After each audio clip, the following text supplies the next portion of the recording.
It's the G-Lew Show. G-Lew.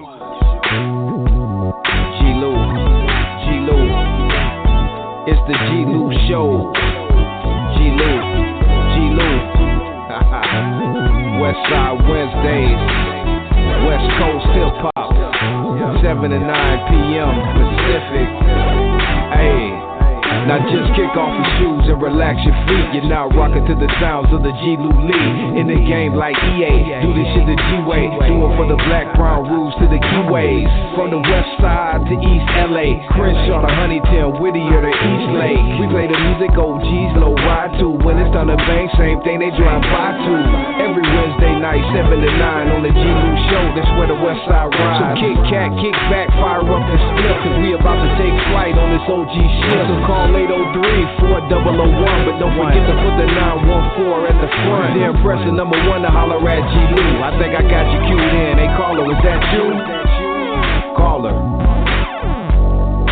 is that you?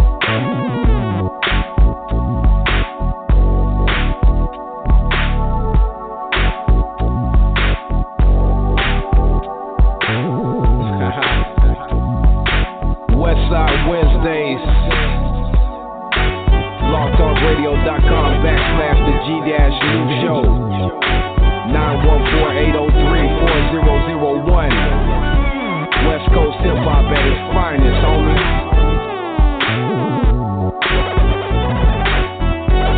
California. The G-Lew Show. Hey, we just gon' ride, homie. We just gon' ride. Hey, hit that switch though. Original Music Group Productions.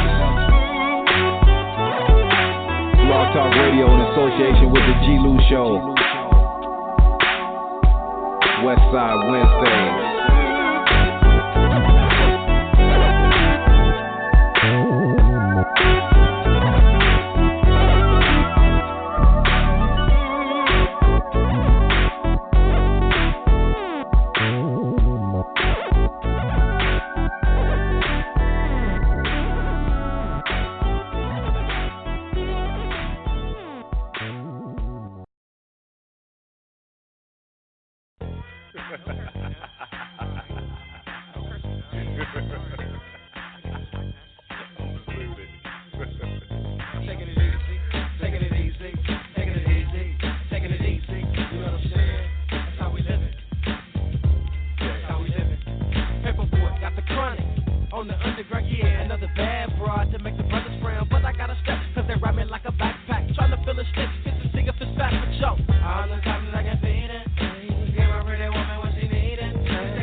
Big brother off the BUD.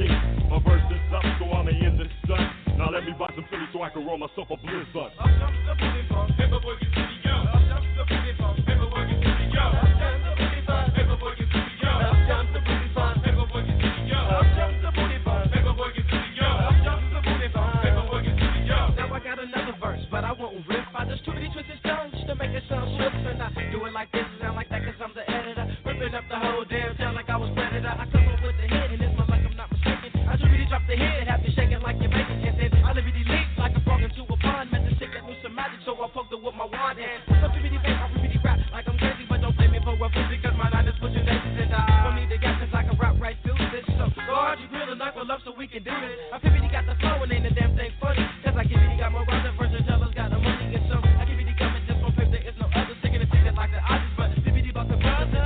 The P to the A to the D and on the M, please. Don't forget my potent letter H, I got the bell. And any color who can try their luck, but I got a warrior, I'm building women like construction, and then I live it, line them up, just like soldiers. Pour a glass of drink and then they drink it up like soldiers. I give it, got this touch of paper, boy, it's not for mental. Toss the mic up like a salad, quarter rum up like a stretch of blue cheese. I stibbity suck them up, just like no one. Step to me, cowboy, so I can drop my mic like shoulder. And yeah, I got fans, but sometimes I can't take it, so I get it with the telephone, break a record, yeah. Up jumps the booty funk, paper boy gets to the yo. Up jumps the booty funk, paper boy gets to the yo. Up jumps the booty funk, paper boy gets to the yo. Up jumps the booty funk, paper boy gets to the yo. Up jumps the booty funk, paper boy gets to the yo. Up jumps the booty funk, paper boy gets to the yo. Up jumps the booty funk, paper boy gets to the yo. Up jumps the booty funk, paper boy gets to the yo. Up jumps the booty funk, paper boy gets to the yo. Up jumps the booty funk, paper boy gets to the yo. Up jumps the booty funk, paper boy gets to the yo. Up jumps the booty funk, paper boy gets to the yo. Up jumps the booty funk, paper boy gets to the yo. Up jumps the booty funk, paper boy gets to the yo. Up jumps the booty funk, paper boy gets to the yo. Up jumps the booty funk. Hey, it's Westside Wednesdays, the G-Lew show. Hey, we got started a couple minutes late. Had some technical difficulties I had to get straightened out, but we're here. I want to welcome everybody to the show tonight. We got a very, very, very special guest, mega, super, hellified producer, my homeboy, Rhythm D. Originally down with Ruthless Records. He was down with a few more things as well we will speak about, but you know him best from his production on Ruthless Records, Compton City G's. You heard Paperboy, he had his hand in that. So many things the homeboy has done, and we're going to get him here tonight to talk about it all, the history, just everything he's done, man. This is a great dude right here, let alone a great producer, great human being. It's the homie, man, Rhythm D. He's in the green room right now. I'm going to bring him in 1 second, but let me get some things situated and give a shout out to my sponsors, 93.2 FM Ism, BTP Media Group, the homeboy Jeff Quan, Westside Car Club. Shout out to my homegirl, the queen, Miss Jean. And we'll be right back with the homeboy Paperboy. Let me take you back like this, get you familiar, and we'll be right back. Yes, sir. That's him. Yo, let's go. I'm fucking for the nonsense. Another spot I track, the rhythm did for the oceans. And let's relax, I'm sipping on yak because it's like that. I'm cautious of hoes, so Paperboy is from a like this. However, just for the stimmy, I take a long trench from road sleep. So you, I know you from the night edge. To get a physics degree, but she's a president. And I know when that paper is a motherfucking heartbreaker. Little mistake I fuck with, yo, had to have a breakdown. Hey, you fool, so now you know why my belly's round. Taking it right back up and scooping across just like a spoon shovel. Knock them together for sure, take you to another level. Let the beat ride, but hold on, till you wanna do, 'cause now that I'm rich, so many bitches wanna do me. And make a nigga say, damn, damn. I'm finally talking more, thinking niggas Sam. Now let me speak for the week, I mean the rookies. My time is held up extremely for cookies. Just let me practice drippin' 92. And you don't bother me and I sure enough won't bother you. And you just watch a nigga flowing like Niagara. Think before you say it, 'cause these different just like shag is. Although I'm labeled with the black face, it's gold D's on my phone and gold legs, 'cause I got it made. I broke the video once again because I had to. And just like Jody Rockets, baby girl, I can have you. Just let me work this stereo. Anyway, it's okay. Your place or mine all night until the next day. I gotta keep stepping. Lethal weapon came from paper. And those who oppose know how it goes when you kept the vapors. I dropped in my yard, let you know I had the stamina. It wasn't moving quick enough, so that it damaged her. And now I'm a captain, but show my people don't say I. Walking around the deck, one more spinning. Then fly, shooting the tip. Just put the verse, say my best friend. Although I'm strapping with a motherfucking Mac and hook. Do the ditty if you want to, because then I can see if I want to. Do the ditty if you want to, because then I can see if I want to. Do the ditty if you want to, because then I can see if I want to. Just do the ditty if you want to, because then I can see if I want to. Let me go from the top, second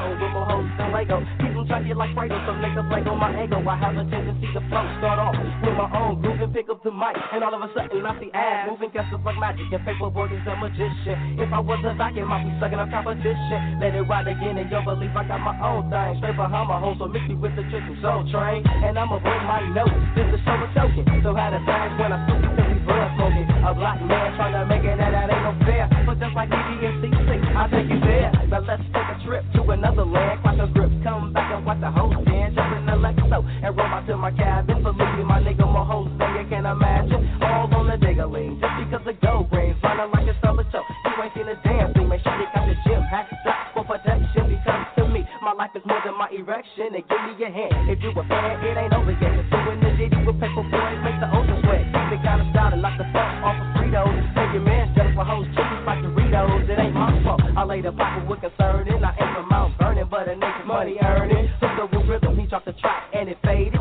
So I took some gang, put it on wax and we made it. Now we just chillin', cracking a grip on the overseas. But watch out with paper because he's taking out the wannabes. Getting this ground out of town cause it's only right, but not with the chickens. I'm double platinum and my show is dying. Don't disagree. And then Jockers after Biddy. Just bob your head for platinum board and a ditty. Yeah, and to the niggas for kissing. My nigga Jazz, my nigga Shay, Ready Red, my engineer, Dyslexica, Nana. Hey, it's a G-Lew show, Westside Wednesdays. That was a legendary Paperboy right there. That's produced by my special guest for the evening, Mr. Rhythm D.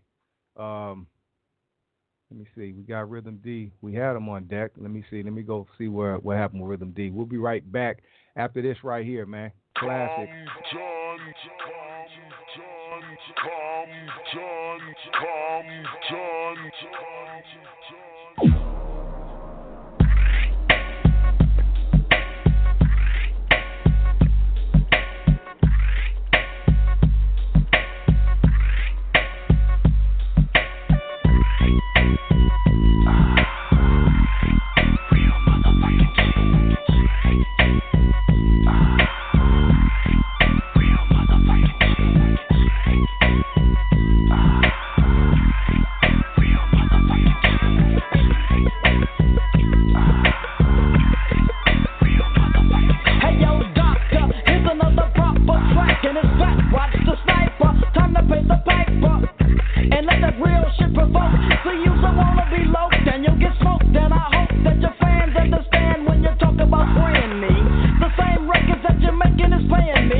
Talking about who you gon' squabble with and who you shoot. You're only 16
It's the G-Lew Show. Rhythm D. We got him live on the premises, as my homeboy Steve would say. Let me welcome him to the show. Rhythm D, what's up, homie? What up, man? How you doing tonight, sir? I'm good. Just getting over some little summer cold, I guess, that happened when I was on the plane headed to L.A. Oh, okay. All good, sir, man. I want to take the time out first before we get started to tell you thank you for joining us tonight, man. We really appreciate your presence. Yeah, the pleasure is mine, man. Appreciate you having me. Yes, sir. I gave him a couple, I wanted to play some things later, but I gave him a couple intro tracks to get him familiar, which was some of your best work, you know what I mean? But, we played Compton City G's, Paperboy, just give them a brief history of what you've done, homie. Since we got you here now, you could tell the people, man, first let them know who you are. You're Rhythm D, but let the people know in your own words who you are, man, and, a little bit about yourself if you would like for the listeners tonight. Oh, yeah,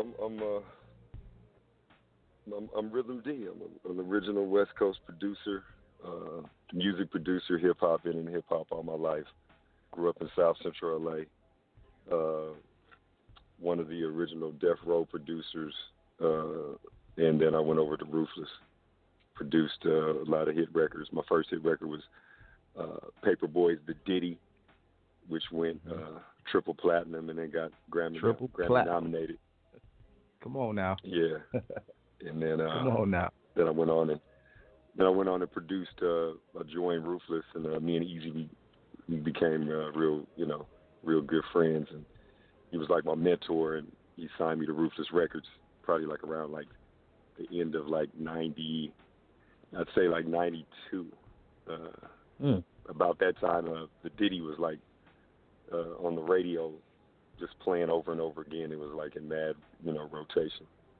And then after that, I did Real Compton City G's, and just became head of production at Ruthless Records. I lived with Easy in his mansion, and I just had a really spoiled early producer life. You know what I'm saying? Like I was well taken care of, and just producing hit records out on the West Coast, just being out here, being one of the pioneers. But that's pretty much it. I mean, I got so much history. Let me know what you want to know. I'm that part. Yeah. We're going to get into all of it. I just wanted to give a brief introduction, brief back history and story, just to bring the people up to date for the people who may not know. I'm sure they do, and if they don't, they've been up under a rock. You know what I'm saying? This is Westside Wednesdays. This is West Coast Wednesdays, man. So, first of all, like I say, it's an honor and a pleasure, man. I've been wanting to get you for a minute. So, shout out to the homie Jeff for making it happen. But I want to get this out the way briefly before I go back. You spoke about Eazy-E, living with Eazy in his mansion. Let's get this out the way first and foremost. We seen Straight Outta Compton, all that, how E was portrayed, in that movie. Let us know, man, a little bit, just briefly, before he died, they try to make it like in the movie, like he was, doing bad and things weren't what they were and all of that. Can you clear that up first and foremost for the people who don't know, or think Eazy was going through things? Eazy was good, from what I hear. You know what I mean? But I know you were with him, man. Can you clear some of this up first and foremost? Okay, so all right, so look, like here's the thing. Hollywood is gonna be Hollywood, Right. You're watching the movie. I personally haven't seen it. You know what I mean? Okay. I don't. I don't want to see it because I know the truth about a lot of stuff. But I also still do business with his wife because that. She was like a friend of mine through him. It's like if you live with somebody, that was his girlfriend, and that's how I knew her. Right. You know what I'm saying? Before he passed away. So me and her are cool. Me and Tracy are cool, and it's. I get caught in between a lot of craziness because of a lot of, mixed emotions about a lot of things that went on in Eazy's life that I probably know about, but will take to my grave. because it's nobody's business. You know what I'm saying? But that's right. At the end of the day, I will tell you this: he wasn't broke. You know, he was. You know, he had a lot of ventures. He had a lot of business ventures. He did have Bone Thugs and Harmony, one of the biggest rap groups of all time. Yes, sir. You know, he had a lot going on, and you know, he was more, I guess, basically hurt as a homeboy that, you know, that he felt betrayed in a way about a lot of stuff when it came to the situation at Death Row and Suge and Dre and all of that. You know, I would sit up and hear, you know, stories, and we'd sit up and talk and smoke like 12, 15, 20 blunts back to back, you know, drinking Jim Beam and Tang. You know what I'm saying? Like, you know, people don't know about all of that. You know what I mean? Like, that's right. You know, I know, you know, personal stuff, all, you know, a lot of the girls that he dated, a lot of the star chicks that he was banging. You know what I mean? Like a lot of really inside stuff as a brother. But it's, you know, it's funny that people see certain things and they skew up stories. I can only tell you my story of when I had my time as a young producer coming up on the West Coast, and he gave me an opportunity to become, actually, I was a beat maker, and I got the opportunity to become a music producer, and you know, being on a major label like that, and just, you know, producing everybody. So, you know, I learned a lot, and I do know that he, like I said, he really didn't care emotionally about what was going on. He wasn't no buster. If you really think about it, you know, out of everybody, if he was the realest. He was the realest. And just look at it like this: if he was a buster, then why would Dre need Suge to get away from it? You understand what I'm saying? Like, if he wasn't no gangster nigga, you know what I'm saying? You know, that's just the way that I looked at it. You know, at the end of the day, they all, you know, all them brothers had issues with each other over jealousies and money situations and who's the best and who did that and you know, who wrote this, and you know, it's a lot of egos that went on in the NWA situation from what I, you know, from what I've seen. And as an artist, you know, he did. Dre turned him into Eazy-E, the artist, but as the hustler and the businessman, he was that, and then Jerry Heller added to that with his smarts and his abilities to maneuver in this music world that isn't, you know, was not totally controlled by us as artists and musicians. You know what I'm saying? So, you know, that's just my take on it. You know. I got you. Let me ask you this two-part question briefly on this, and I'm going to get off this. Why do you think, in your world, you haven't seen the movie, and understandably so, I understand that, because you don't want to get an opinion, because there are many, you know, I'm sure you've heard from a lot of people that have seen the movie, not from outsiders, because from an outside perspective, it was a great, brilliant movie. You know, people loved it. I'm pretty sure it was. I mean, you know. Right. But from a lot of people who knew the real story and knew everybody in the circle, it was a lot of mixed emotions about the movie. I'm sure you've heard about that. That's why you probably haven't watched it. I just want to ask you briefly a two-part question. Why do you think if it was a movie to portray the NWA story, Eazy-E, and everybody was good at that point, why would they still and this is not personal because it was a movie, like you said, it's Hollywood, but why would they still go out of their way to portray Eazy in such a way, even though it was supposed to be all good and represent the whole NWA story and Eazy, but still portray him in such ways where people had to scratch their head? You know what I mean? I mean, that's just, I don't know. Okay, so look at it like this. You know, at the very end of the day, you have people that may not necessarily have a lot of love for you portraying your story. You know what I mean? I don't know who those people are, but the ones that kind of like can still kind of jab at you and sneak diss you even when you're dead, you know, they're telling your life story. So, you know, a good friend of mine told me, never let my enemy tell my life story when I'm gone. You know what I mean? And, you know, I'm not going to. That's cold right there. I'm not going to. I can't point fingers on who the enemy was, or, you know, the people that were writing it, because I don't know. You know what I'm saying? All I can say is before he passed away, he wasn't good with a lot of these people like that. You know what I'm saying? So, Right. you know, I don't know who it is. I don't know who might have, you know, kind of twisted some stuff. Or like I said, it might be Hollywood, but it's happened to, you know, some of the biggest stars on the planet have had stories told about them, and loved ones and family members and people that are close friends to them always disagree on how it was portrayed because they got to do it for Hollywood. So you look at the kings of the movies and the stars of the movies, you know those are the people that have the biggest shine and the biggest light, you know. So and the biggest impact on the movie. There should be an Eazy-E movie, you know, at the end of the day. Yes, sir. It should be an Eazy-E movie, but yes, sir. You know, we'll see what happens.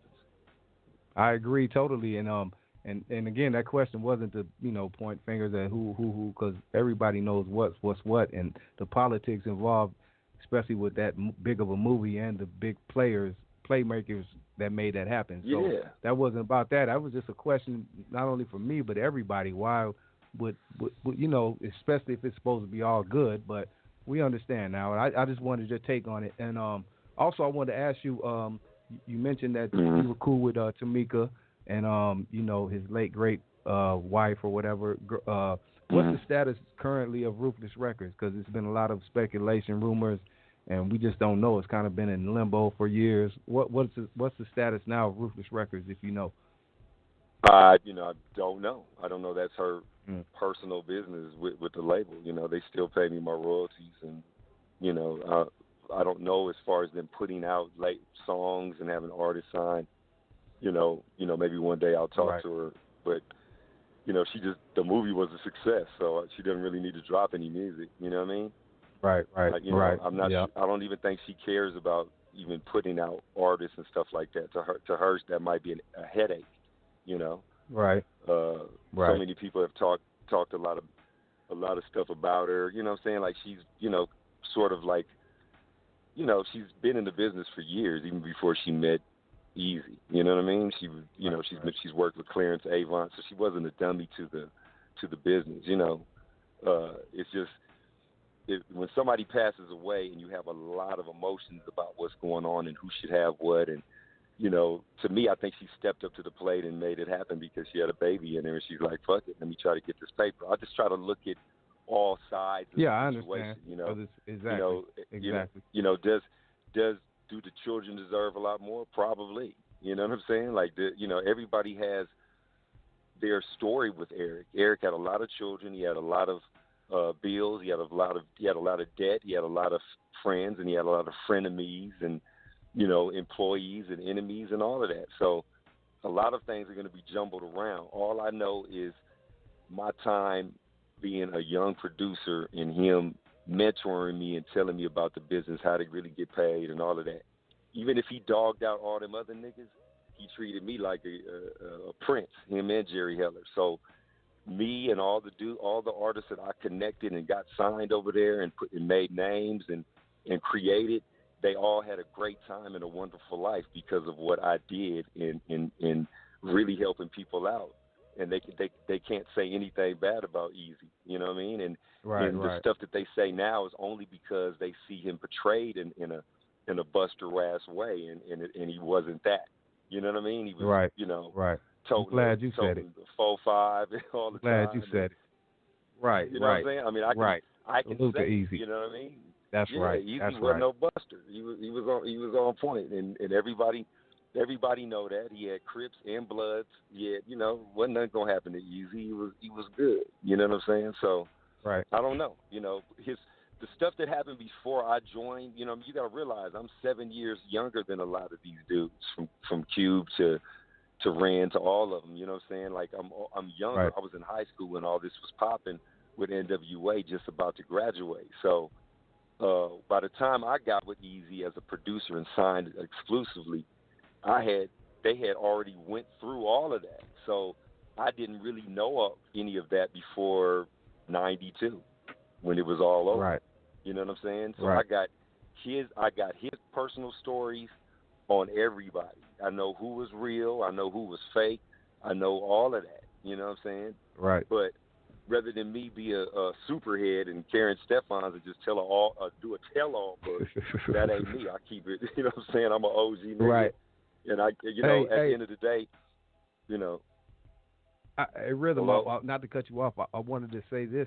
That's what I really respected about you over the years. I've been following up on what you've been doing for years, but that's the thing I definitely respected about you all the time, is that you never got caught up in the, politics. Not even to say the politics, because you were definitely down with E, but I never seen you say cats are on camera or interviews and everybody, especially in the heat of everything that was going on, cats would get on, fuck, boom, boom, boom, fuck, boom, boom, boom, boom. Everything you would say, even when you're on camera, I'm Rhythm D, producer, whoop, whoop, whoop. You never did the extras or got caught up or anything.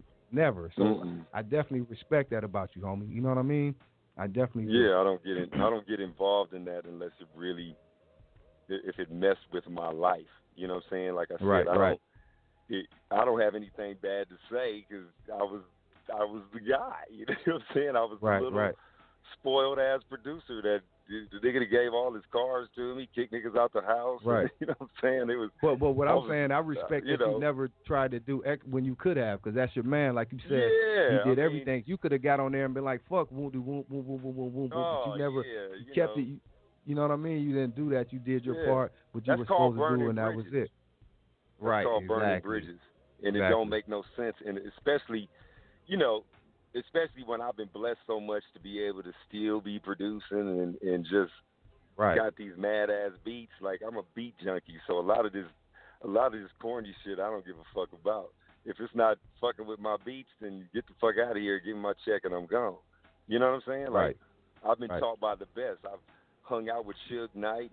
Terry Carter was my good friend, and you know what I'm saying? Like, I've been through a whole lot with this gangster shit. You know what I'm saying? And this is the thanks that I get. You feel me? Like, this shit is, I'm just keeping it 100. I hear you. This is the life of a West Coast producer that has been through a hell of a lot, but I'm still going, and I'm feeling good and having fun. I live in Atlanta, Georgia now. So okay. We got some stuff in common. I'm from LA, but I reside in Atlanta and make things happen as well. So I want to bring that up to you later. We're gonna link up on that later. But let me ask you this though, Rhythm. One more thing on the Ruthless tip, and I'm gonna leave that alone because I want to get to some backstory on you. But let me ask you this: you definitely gave respect to Tamika, and after what you said, I agree and understand all the stuff she had. Responsibilities and like you said, at the same time had to look out for her family and what's best, not thinking about or having to get caught up in the feelings of all the other friends, artists. But let me say this, and she did do that. She did what she needed to do.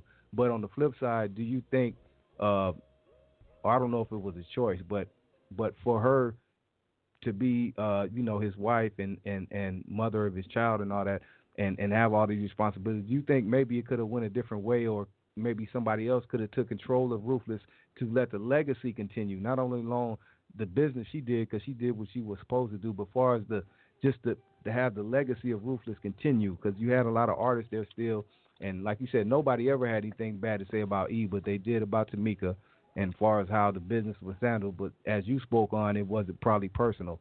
But do you think on the flip side, if things would have got handled a different way for Ruthless, far as who ran it or whatever, the legacy could have continued and we could have had more great music come from there?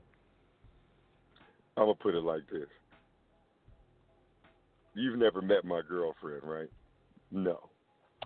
But if I die and they tell you that my girlfriend has all of my beats and she's in control of all of my music. Right, I got you. Are you understand what I'm saying? Like, she doesn't. Yes, You have to look at things logically, and I get it. All the kids should be upset. They should be mad. They should be on this. They should do this. They should do that. I get it. At the end of the day, as a human being, if things don't work out right, you got to move on and create your own legacy. Easy was a star. He's a superstar. He deserves a plaque on the Walk of Fame. You know what I'm saying? There's a lot of stuff that he brought to the table that has never been done before, and I get it. But we can't sit up and dwell on it while all of these while the music industry is the way it is, it's going to be Right. what it is. You know what I mean? Maybe one day she'll be like, you know what, I want to put out records and all that type of stuff, but it doesn't seem like she's with all of that. She wants to flip the catalog and, you know, do big deals here and there. She has every right to do it because she made the move on it. That's it. Right. You know, and I know people Right. will be hearing this and be like, nah, you know, you should have been like, nah, I should be doing whatever the fuck I feel like doing. You know what I'm saying? That's like, right. Just, That's you know, right. it just be a I lot love of you it keeping it real on that tip because that's the perspective people don't look at. You know, Nah. definitely, and I understood once you said that. I understand totally.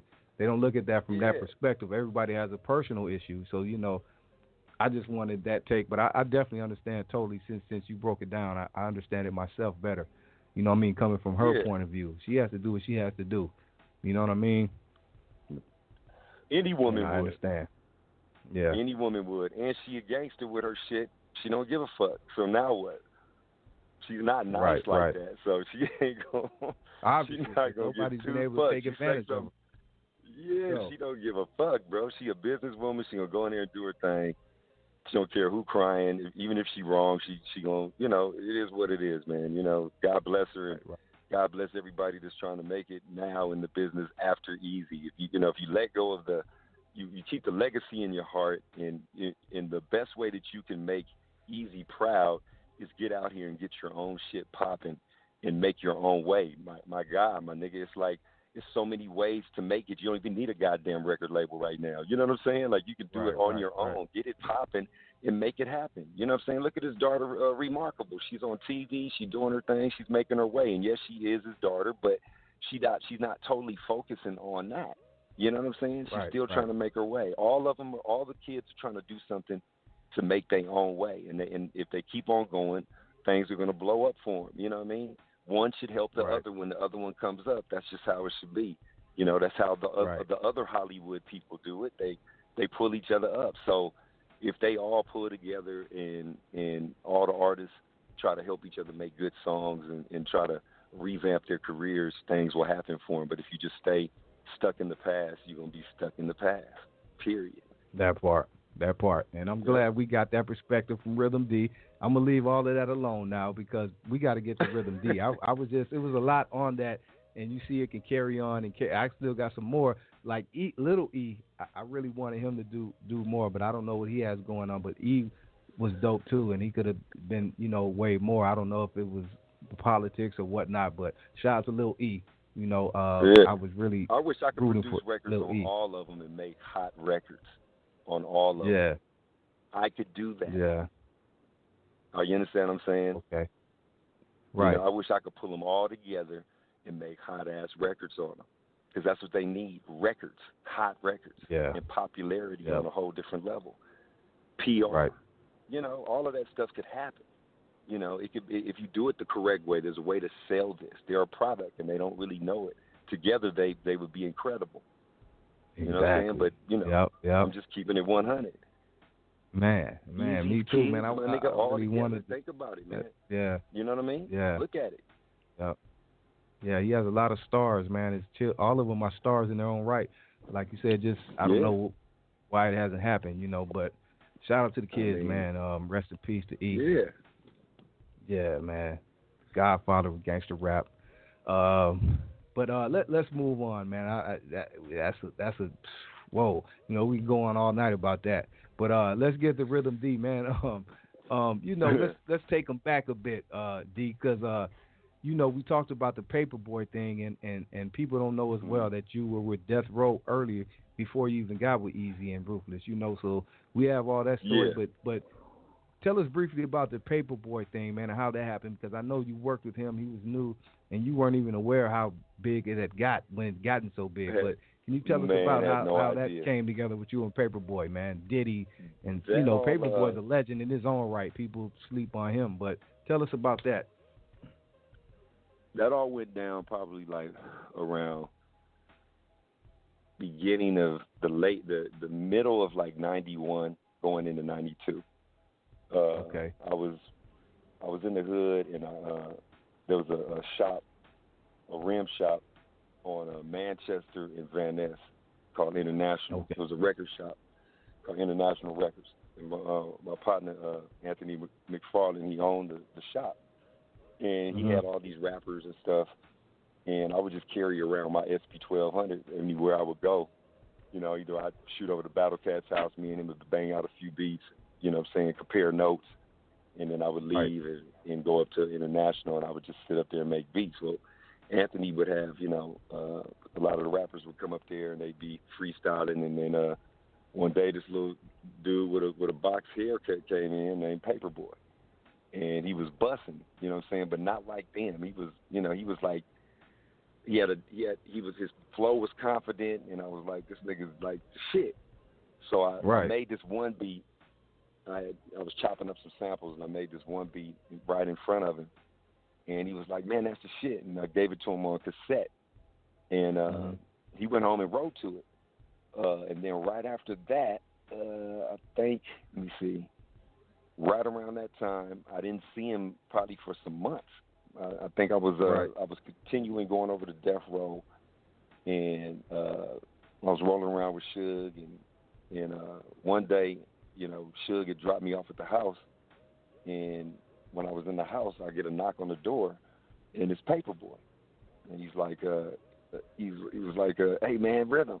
What's up, man? I had to, you know, get in contact with you, and sorry for stepping in on you like this, but I got this dude that's gonna put some money behind me in my career, and I need to cut these records. And I'm like, well, who is he?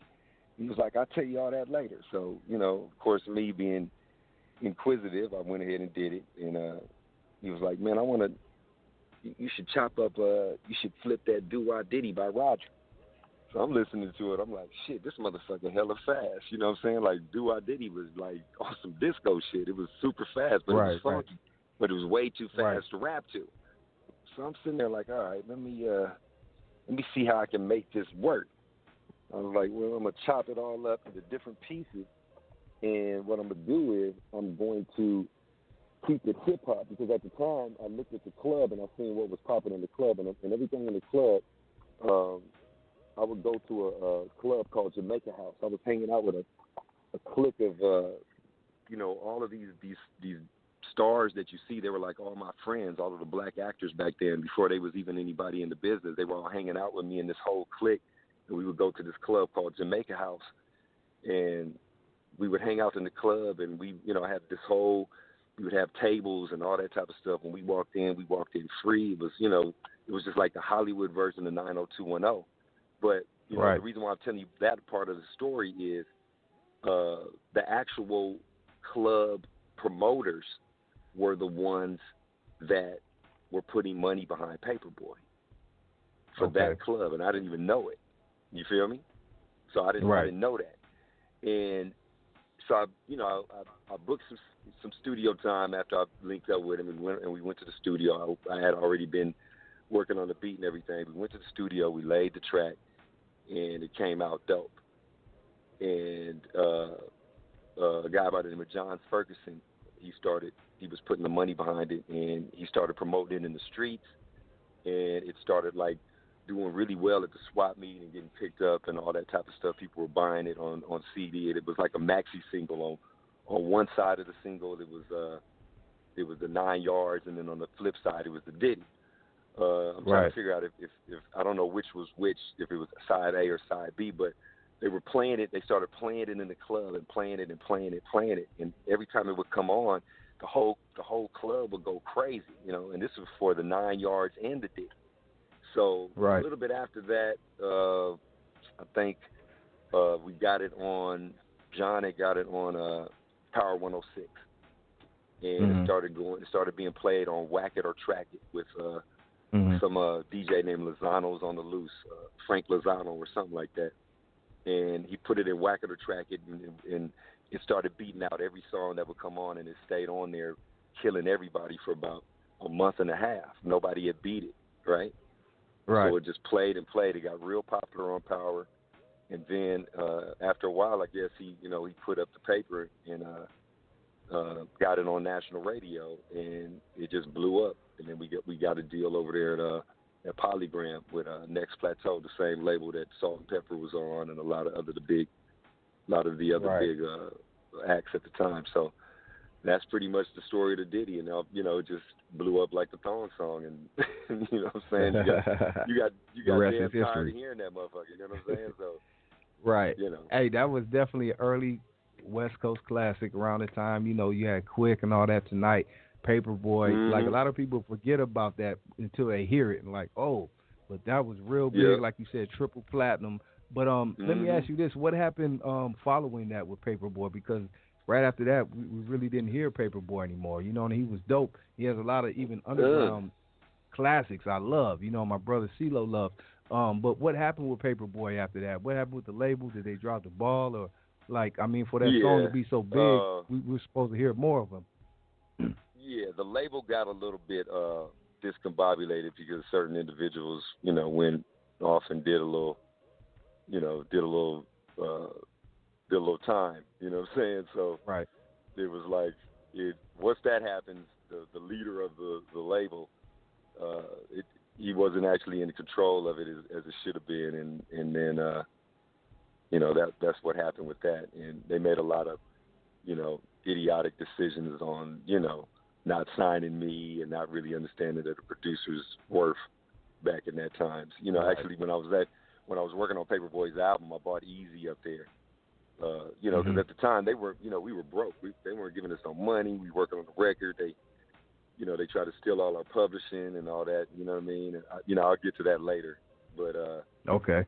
They did some real foul shit, and Jerry Heller got back my publishing, and a lot happened. You know what I mean? In between that time. Because I know Next Plateau was a rap after that. I don't know any more. Yeah, it wasn't Next Plateau that came did out that though. It wasn't Next Plateau though. It was it was a subsidiary label called Kiss'em that Pate was signed to. But I wasn't signed. I was just doing all the music. I was producing all the music, and like I said, they just didn't they didn't know what the hell they were doing as far as signing dope acts and nothing like that. It just didn't work out, and it was it wasn't meant to be. At the end of the day, that was for me to make that record and have a hit record up under my belt, and that's what it was for, Right, and you did that. Let me ask you one more thing about Paperboy. Being that, was it a reason that still he never came? Was he contractual issues, or like why you would think even another label or Ruthless or Death Row or somebody would have came and like snatched up Paperboy? Like what happened with Paperboy overall? I tried to get him signed with Ruthless. I tried to get him over there. Okay. I don't know what happened. I think around the time Easy was getting sick when I was trying to get Pape over there, and then it just didn't happen. I was going to get him to get Paperboy out of his contract and just sign him over there. Okay. But so much was happening in my world. I had the baby moms. I had so much stuff going down. I just don't remember a lot because I started when I was over at Ruthless. I was producing Bone Thugs and Harmony and MC Ran and everybody over there. So I kind of just lost touch with anybody else. You know what I'm saying? I was signed exclusive. Yeah, you're not responsible for the homie. I understand. I just wanted to know because like me and a lot of people like we don't really know what happened to Paperboy. You know what I mean? After such a huge hit and success, so that's all. Shout out to Paperboy. I mean, shoot, much love. He's he is he's got a one-hitter quitter. He's still dope. You know what I mean? So, maybe one day we'll link up and make another one. You know what I'm saying? I haven't talked to him in a minute, but I'm pretty sure he's still busting, and doing his thing. He could still make money off of that record, touring and doing shows. That song is huge, bro. I was in Miami and they played that at a club and everybody went bonkers. I'm sitting there like, damn, they still love this damn song. You know what I mean? So it is what it is. They probably didn't even know you produced it. I'm sure they didn't even know that. No, they didn't. I was sipping a Mai Tai, just looking at everybody just going nuts. Like, y'all love this motherfucker, So it was all good. Right. Shout out to Faith. That's my nigga. You know what I'm saying? So, yeah. Let me ask you this. The Death Row thing, I know you were kind of already moving around with Death Row, but how did that, I know about it, but explain to the people, because they're like, How did that come about? Where you were moving around with that? Because a lot of people don't know. Even before all that, everybody was cool. Oh, It was cool with E. that happened because. But just tell us how the Death Row thing came about. That happened through Lady of Rage. Rage hooked me up with Death Row. Okay. And Diamond hooked me up with Rage. Like I was producing. Shout out to Diamond. Me and Battle Cat was producing all the people in South Central. You know what I'm saying? All the rappers in South Central, we was producing them. So if Cat wasn't doing beats for him, I was. So I ended up doing tracks for. I actually met Suge like probably 6 months prior to linking up with Death Row through an artist named what was her name? Her name was Sparkle, and she was a rapper. She was actually dope, but she was Suge's cousin.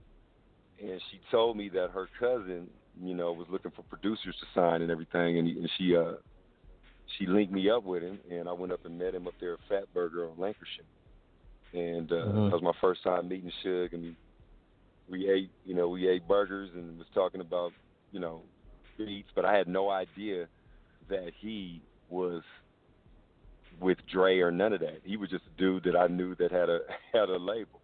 You feel me? Right. I didn't know that. I didn't even know that was Suge Knight. You know, I was like just going up there to meet him to get some money on some tracks. So anyway, I meet Suge, and then 6 months after that, Diamond brings Rage to my house in the hood, and I'm in there making beats, and she brings her in because I'm producing Diamond too, and you know she brings Rage in, and Rage has on a Ruthless jacket, and you know. And she had a Ruthless jacket that said Dr. Dre on it.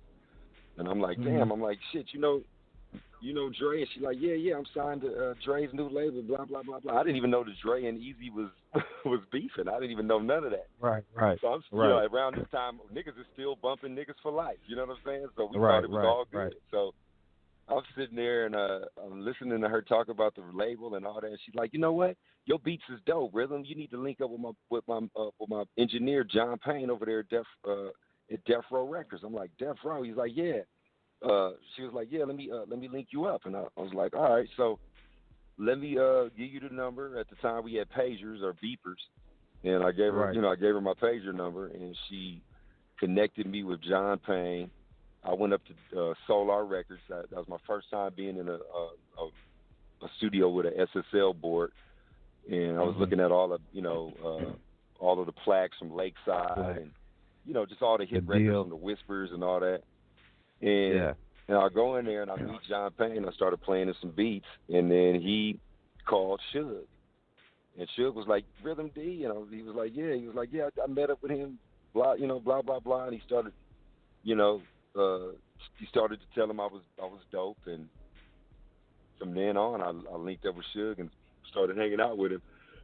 Me, Suge, and Joel would go to Roscoe's, and you know what I'm saying? I'd be going downstairs to Idle Joe, getting weed, and just having a good time. And all of a sudden, they started working on the Deep Cover soundtrack, and that's how I ended up doing a song on an artist named what was her name? Paradise. I did a track for her. Me and DJ Unknown produced. That was I think like the first time I was on Wax was on Deep Cover. Yeah. So, a lot of people don't know that. Besides Paperboy, you know what I mean? So all that kind of happened around the same. All that was happening around the same time. I was working on Deep Cover, and at Death Row, and I was actually working with Sugar Free at night. I'd be in there working with Sugar Free, and his name at the time was MC Royal Rock or something like that. He was fresh out the pen at the Teardrop. He was on one. You know what I mean? And I'd go in there. I'd be in there with Tone and all the Suge partners. We'd be in there just blowing drinking. Quickly, let me ask you this. This is off the topic. I want to just briefly. Since you brought him up, what was your take on Sugar Free early when you first heard him fresh out the pen? Did you know then he was gonna be what he like? Was it special like that? Yeah, he was the first Sugar Free. You understand what I'm saying? Sort of like how E40 was the first E40. Like he was original. No matter what you put it like this, his style was so unique and pimped out, and so character. You either love it or hate it. You know what I'm saying? Right. Sort of the same way that the kids love The same way the kids love Young Thug and all these old weird rappers now. That's the same shit. You know what I'm saying? It's like this nigga was hella different. He is the epitome of a pimp. You know what I'm saying? Yes, the lingo, you know, what's happening, Rhythm D, you know what I'm saying? I'm glad, hey, you know? Rhythm, I'm glad you said that, because that's really how you would look at it in plain term. Like today, you have people like Young Thug, or the people who think people are really different. You got somebody like that, like Sugar Free, who came from the West Coast. Style was hella different, but he's a legend and became one of his own, one of a kind in his own lane, and the people love him. You know what I mean? Yeah. Find your own lane, great. bro. Yeah. I'm glad you said that. I mean, he's original. So, like I said, you either love it or hate it, but it's original. You're not when you turn him on, it's not going to sound like nobody else. Same way with 40, same way with Quick. You know what I mean? So, and it's like E40, same way. To people that don't, like you said, never heard them, you get the feedback, especially in different places in Atlanta and all this. Like this, what you know what I mean? I play Sugar Free. What is that?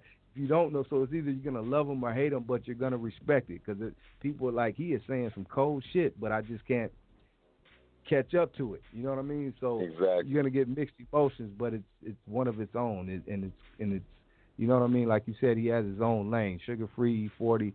Same thing in different lanes, but I'm glad you spoke on that, because that's the perfect way to explain Sugar Free. You know, exactly. You either love it or you hate it, but you're gonna respect it, man. Shout out to Sugar Free. And also, you know, your time on Death Row. What because you were there early on, deep cover. Now we got the Chronic coming. You know, what was going on at that time, and why didn't you stay with Death Row, and especially when they were on the rise at that time? I didn't stay with Death Row because I went to this party, and I was just peeping a whole lot of stuff that didn't pertain to me becoming Rhythm D. I got you. I was on a mission to becoming me. You know, I wasn't riding nobody else's nuts and who they already was. I wanted to become me. My path was to become Rhythm D. So, you know, after I leave this party, and I won't get into detail what happened at the party, I'll get in my little beat up car, and I'm on the freeway. It's raining. I'm leaving Calabasas, and I'm on the freeway, and it's raining, and my little beat up RX2, no money in my pocket, and I turn on the radio, and the Diddy is on Kiss FM, and I never look back. All right. Okay. Now, okay. You know what I'm saying? Okay, so I got there you. was my hit record. I didn't need Death Row. I was becoming Rhythm D. So to go deeper into the story, I'm already in Hollywood. I'm hanging out with all these girls and rock stars and new actors that are coming out. I'm already in that world. So being Hollywood, I didn't give a shit about that, because I'm already doing that.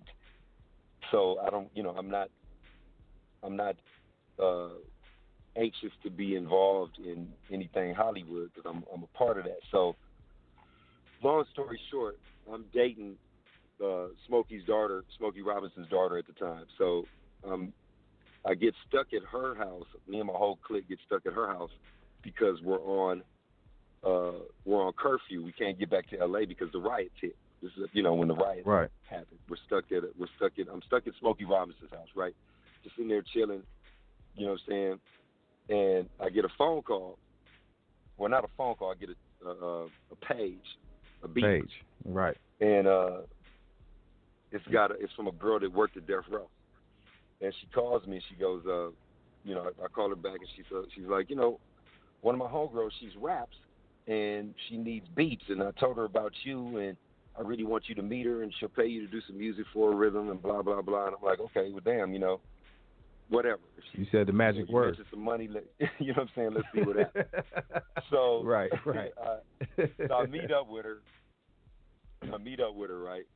And I started doing some music on her. Me and her hit it off real well, and I'm like, wow, I'm making some dope shit on her.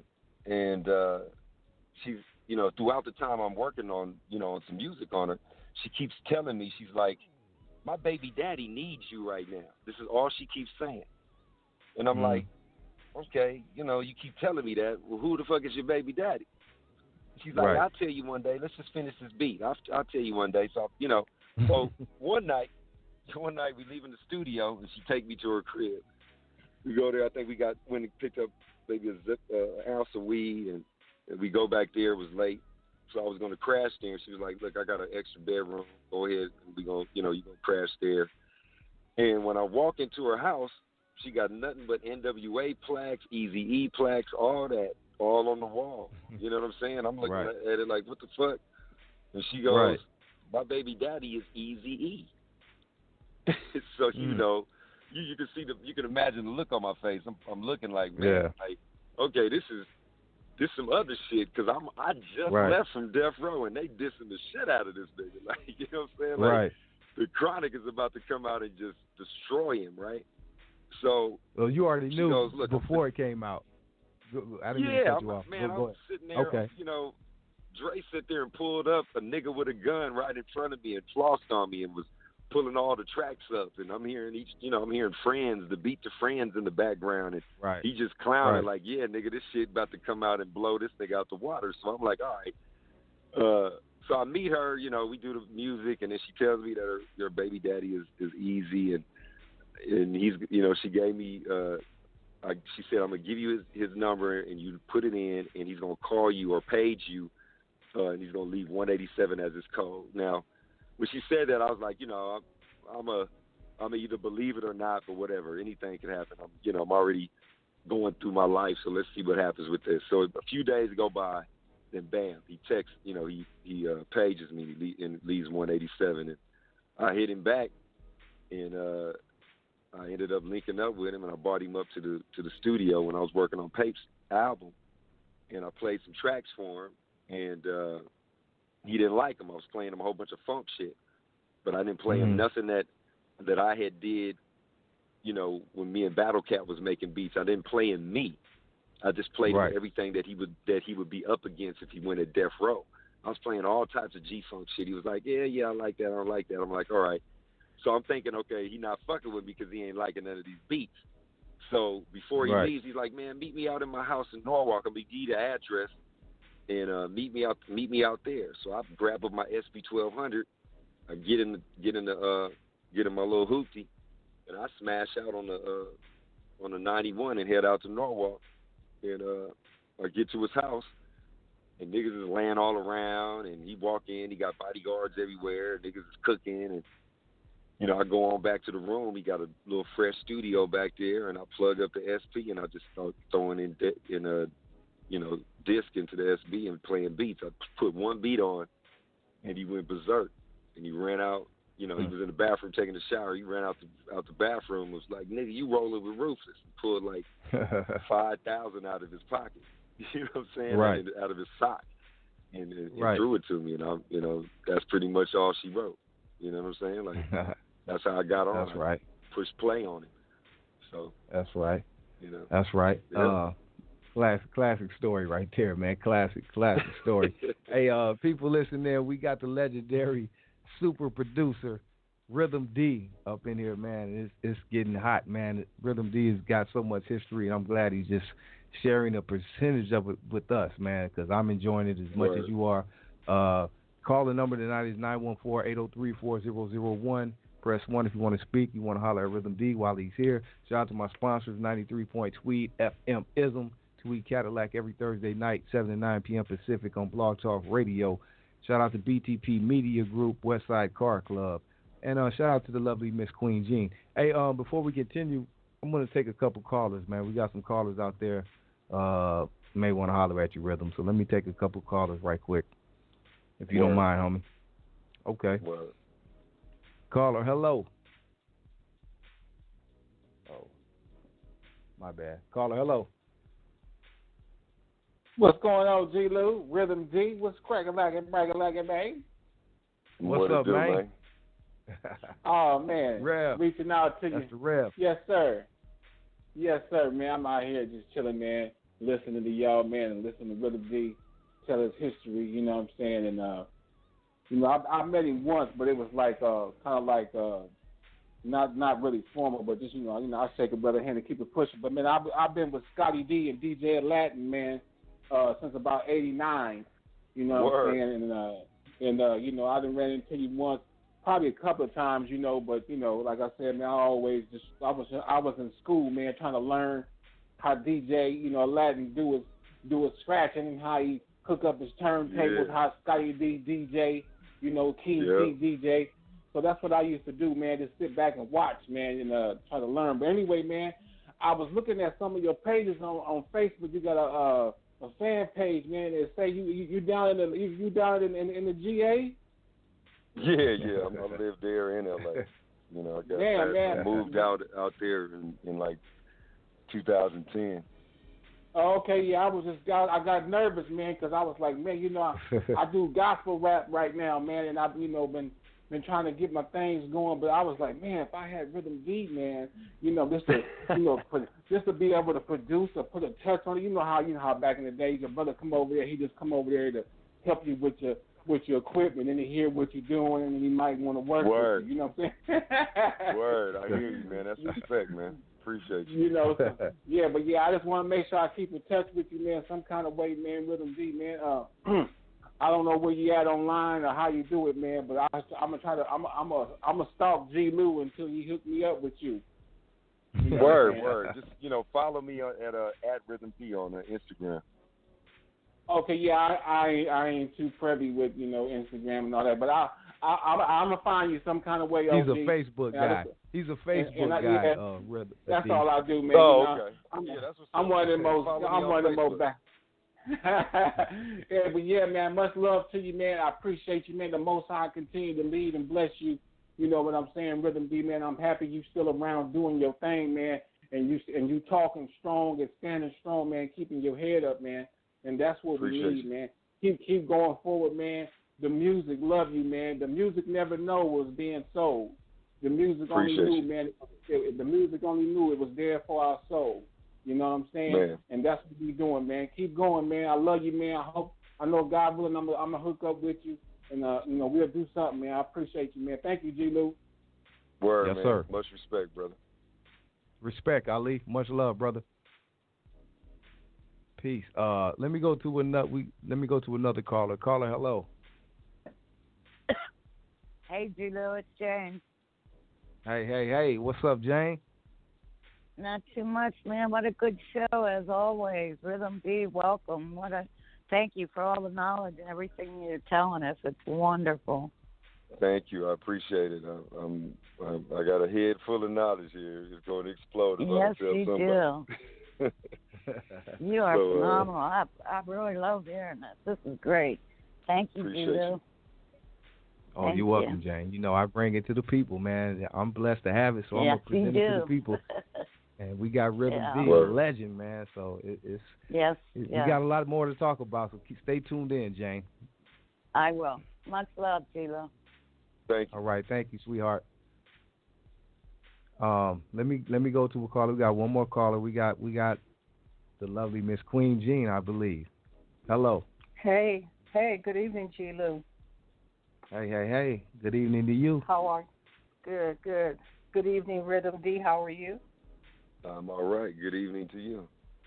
Yes, the show is a great show, and the knowledge is very knowledgeable, and congratulations on your platinum, and I like the way you carried yourself, the way that you're carrying yourself on your journey, and, you don't find too many cats, because a lot of people want to be Hollywood, and like you said, you was wanting to be Rhythm D, so you was doing your own thing, and because you followed your intuition, you have the prosperity that you have now. So keep on doing your thing. And appreciate you. Yeah, and I'm following you on Instagram because I did Google you. So I wanted to appreciate you. You hit that Google code, boy. Yeah, it is cold. So that Google give it up. I did. And then look, from Googling you, I seen Brick Dad. So that prompted me to go ahead and listen to the song earlier this evening. I was like, oh, okay, Dad, Brick, that's pretty cool. So, yeah, but anyway, just blessings to your prosperity. I send you positive energy and peace and light, brother, and keep doing what you're doing. Thank you. One love. One love. Thank you, Queen Thank Jean. you, Lou. All You're right. welcome. Hey, Have a good one. Hey, yes. Queen Jean got that voice make you want to say, okay, hold on a second. Let me, if I could see through the phone, you know what I mean? Hey, shout out to Queen Jean.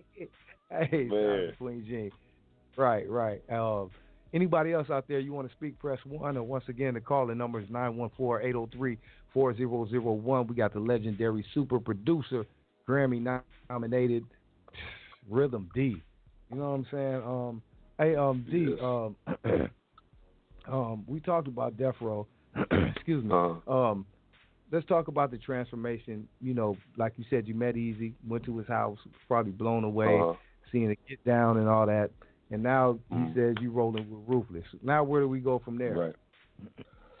Where we go from there is linking up with Jerry Heller the next day and getting that contract going. Okay. And, so that was done. You know, I left. Yeah, I mean, once I left his house that night, I went home and about 3 days after that, he told me I could move in, and he gave me a room at his house in Norwalk. And then he took me up to the label, and they signed me up probably a few days after that. And I started going to Audio Achievements. And then all of a sudden he was like, well, you know, you can come here. You know, Yella was using Audio Achievements at night, so I would have it during the day. And then I started going over to Echo Sound. I don't know if you ever remember that studio in Los Feliz. Yeah. So I would have a room up there. Legendary studio. Yeah, so I'd be there probably 12 to 12, like 12 hours a day. So it was, he booked that out and block it out for me, and I'd go over there and just make beats all day. So, you know what I'm saying? He was spending a lot of money, and, you know, I'm young, and I'm just in there just blowing weed and making beats. So, you know, so I probably got thousands of tracks that ain't nobody ever heard that Ruthless has, you know? So, right. Yeah, I would just be in there working, and then from there, I started working on Bone Thugs and Harmony around the time a little bit after Real Compton City G's. You know, I went from Echo Sound to another studio called Kitchen Sink, and that's where I did. Okay, but bring us back to Compton City G's. So that was done, but maybe not came out yet, and then you started working with Bone, because you know when that came out, that blew out the water. No. So you're skipping over a bit. What happened was, I skipped a few things. So look, what happened was we needed a single. When I got over there, he was really searching for a diss record. You know what I mean? Dre was killing him, and you know he was really looking bad. Then he did that. He had also made himself look bad by doing that thing with Officer Ted Presenio, the dude that had been, that had beat up Rodney King. So everything was looking terrible. You know what I mean? And then he had dropped that. I think it was Sniper, the Merry Christmas. Yeah, 5150 thing. So So and all that product was cool, but he didn't have that song. So one day, he would come by and bring me probably like a QP of some weed, and just sit there and trip off of how I'd make beats. And he would try to give me different types of weed to see what kind of beat I was gonna make. You know what I'm saying? Mm-hmm. He would come there and just, sit down and we just blow, and I'd be making beats back to back. But one night I was up at a really known bar, but it was actually it was a restaurant called Larry Parker's. It was real popular back then. Larry H. Parker, the can get you 10 million or what? No. Oh, okay. No, not that. Okay. It was I'm talking about. It was like a club, a diner, but it was real popular. It was like all the stars would go there, and you go there, late at night once you get out the club. It stayed up, it was after hours and stuff, but everybody would be there, and it had TVs all on the wall, and you could watch videos. MTV would be on all the time. But I went up there one night with my clique, and we were all sitting there, and everybody in there knew I was down with Easy at the time. And right when we sat down and we ordered, Dre Day came on as a premiere, and nobody had ever seen it before, and it just came on the screen and it started playing, and everybody in the the bar was watching it, and they turned around and looked at me like, nigga, what is you gonna do now? You know what I'm saying? It was crazy, you know. And that night that came on, you know, I was sitting there like, man, what kind of track can I make, you know, that's gonna just really represent Easy, you know, in his G, because he had that more than anything. So I'm looking at, you know, all the NWA covers, and I'm noticing how everybody's, you know, pants is tight as a motherfucker, and he's sitting there, he got the gloves on. He's the only one that was really beat up. You know, you can see, so I got you. And I'm like, this nigga OG with it, with the you know, the driving gloves and the, you know, everything. You know, I was like, all right. So I'm like, man, this nigga's real motherfucking G. And so I was like, all right, let me go in there and sample me saying that, you know. Let me go in there and go, real motherfucking G. You feel me? So I sampled that. I sampled my voice saying that. And then around that, I kind of put that on beat. And then I made the track around, I made the drums around that. And I started finding all these weird sounds. I was sampling stuff from different keyboards and just trying to come up with something a little different, but it was supposed to take a stab at Dre Day. So it was like the darker, evil version of Dre Day, you know, like right back at you type of thing. That's what disc records were, you know what I mean? Even in New York, you look at you know, when you see all the disc records with, you know, MC Shan and KRS-One and all that, it was a battle thing. So we were battling, you know what I mean? So I had to make the dopest, darkest, monstrous track, you know, very cinematic, you know what I mean? So I'm in there and I'm making the track, and then I'm like, okay, well now we need a new Compton tag. So I go in there and I go Compton, and I take my voice and I sample it, and then I screwed it. You know, nobody had really heard screw music, but I was going to Texas back and forth, and it was kind of coming around. So I screwed it. That's why when it starts off, I put a lot of delay behind it, and I just said Compton, and that's my voice, to, you know, saying that in the beginning.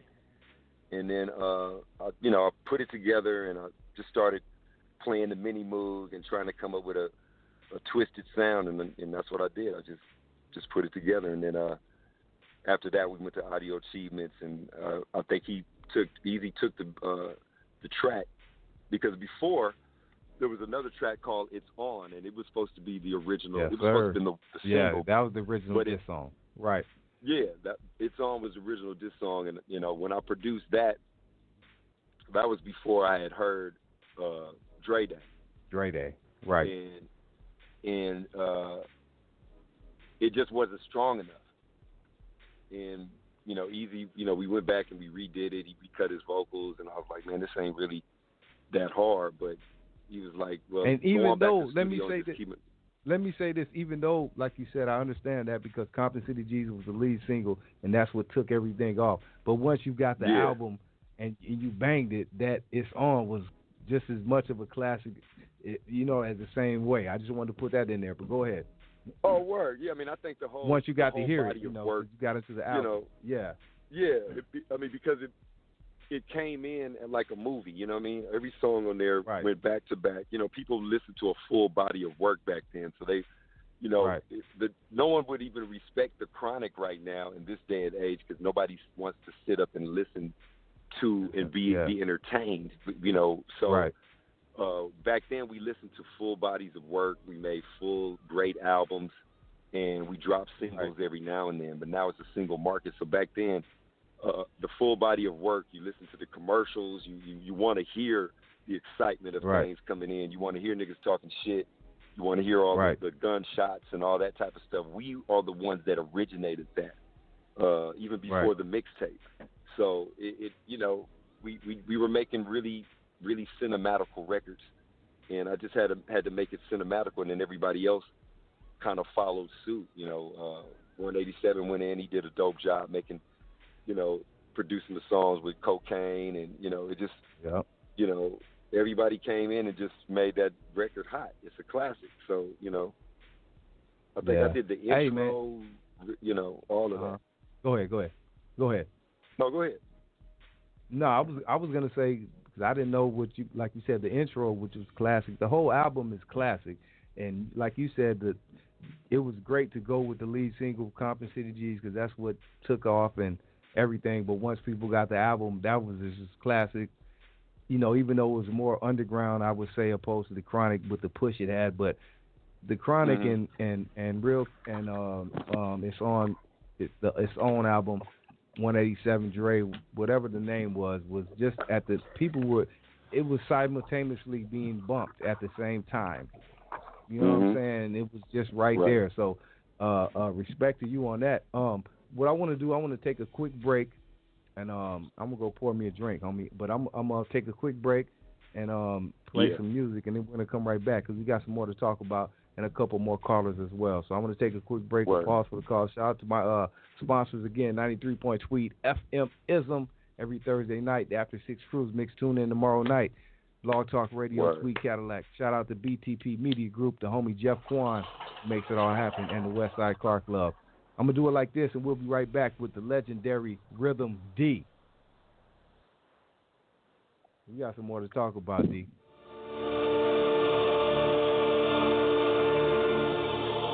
Let's go. Today's a good day to die. Wow, wow, wow, yippee-yo, yippee-yay, suck on these nuts, nigga, suck on these nuts. I tell them bow, wow, wow, yippee-yo, yippee-yay, suck on these nuts, nigga, suck on these nuts. It ain't nothing but easy, baby. Here to smoke two niggas cause they crazy. Talk a gang of shit, but it don't faze me. That punk nigga Dre still pays me. Well, if it's on, motherfucker, then it's on, G. Now if it's on, motherfucker, then it's on, G. Hey, Mr. Prankster, storybook gangster. Back in 86, you wore the pumps and mascara. Down with the motherfucking wrecking crew, bitch. But once the bitch is on the bitch, and now the fucking switch. Back with the stethoscope, now you're slack. Body slamming bitches make the Dre a bigger man. Khakis, booking loafs in a Jeep ride. What set you from punk? What set you from ride? Rip Van Winkle, sleeping nigga, woke up and became a G. But you still don't impress the easy. Smoke a little shine, now you call the shit the Chronic. Niggas on the west side call it bionic. I make a meal here, make a meal there. Fuck a bitch here, fuck a bitch there, yeah. Tell your motherfuckers who you fucking with. Well, if it's on, motherfucker, that it's on. Tell your motherfuckers who you fucking with. Well, if it's on, motherfucker, that it's on. Tell your motherfuckers who you fucking with. Well, if it's on, motherfucker, that it's on.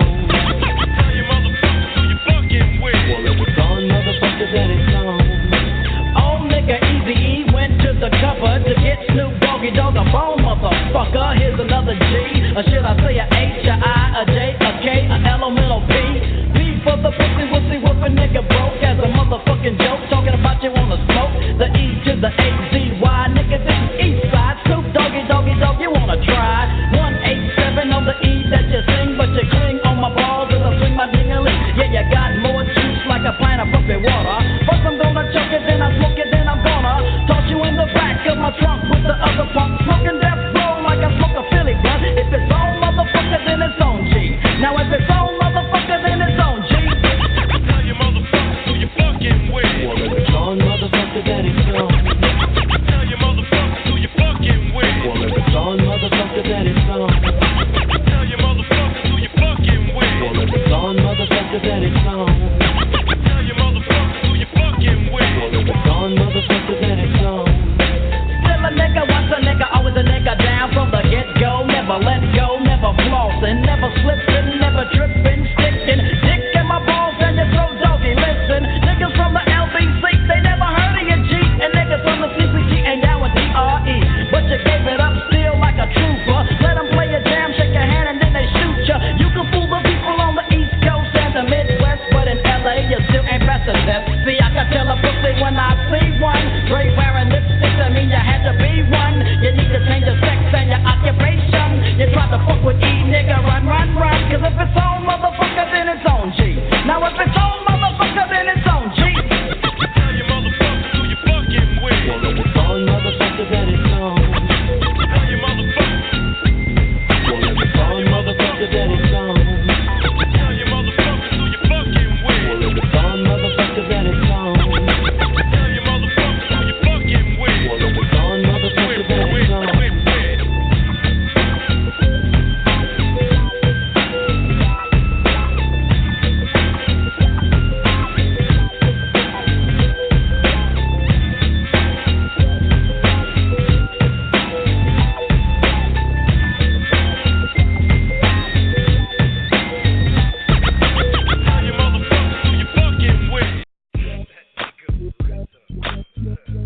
Smell me. Hey, I'm gonna do this for my bro CeeLo out there, man. Paperboy Classic, Rhythm D, Battle Cat. I'm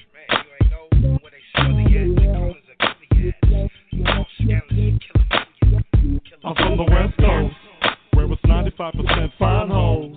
Pour a shot of Belvedere and take a toast, 'cause I wanna see your ass shake the most. Still a grip slap, but since you do a ghost. I know you wanna see me fall. I know you wish I wasn't tall, but I still stay healthy. Focus on wealth while y'all all trying to ball. Big Rhythm got the check set. Make it, break it back and smoke a haystack. Don't work a 9 to 5 'cause the pay's whack. I'm just being real, but you can't believe I said that. So grab a triple soup cooler. Take her to the room and let her do it. Big booty, half black, half Jewish. Don't get defended, I'm just acting foolish.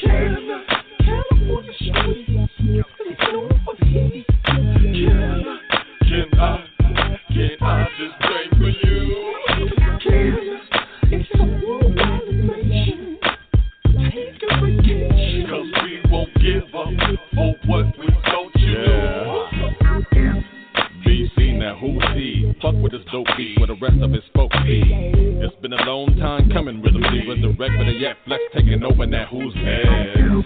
Never mind that, rewind that. Chickens in check on deck, ain't no denying that. Wet bars, hoods, politicians, hood stars. Get cars, space station in the blue cars. They wanna know if Pat can hang. Watch them flock, jock, skip, hop, of course I bang. 92.2, double O, and clap wood grain, meaning move bass. Now how you like that?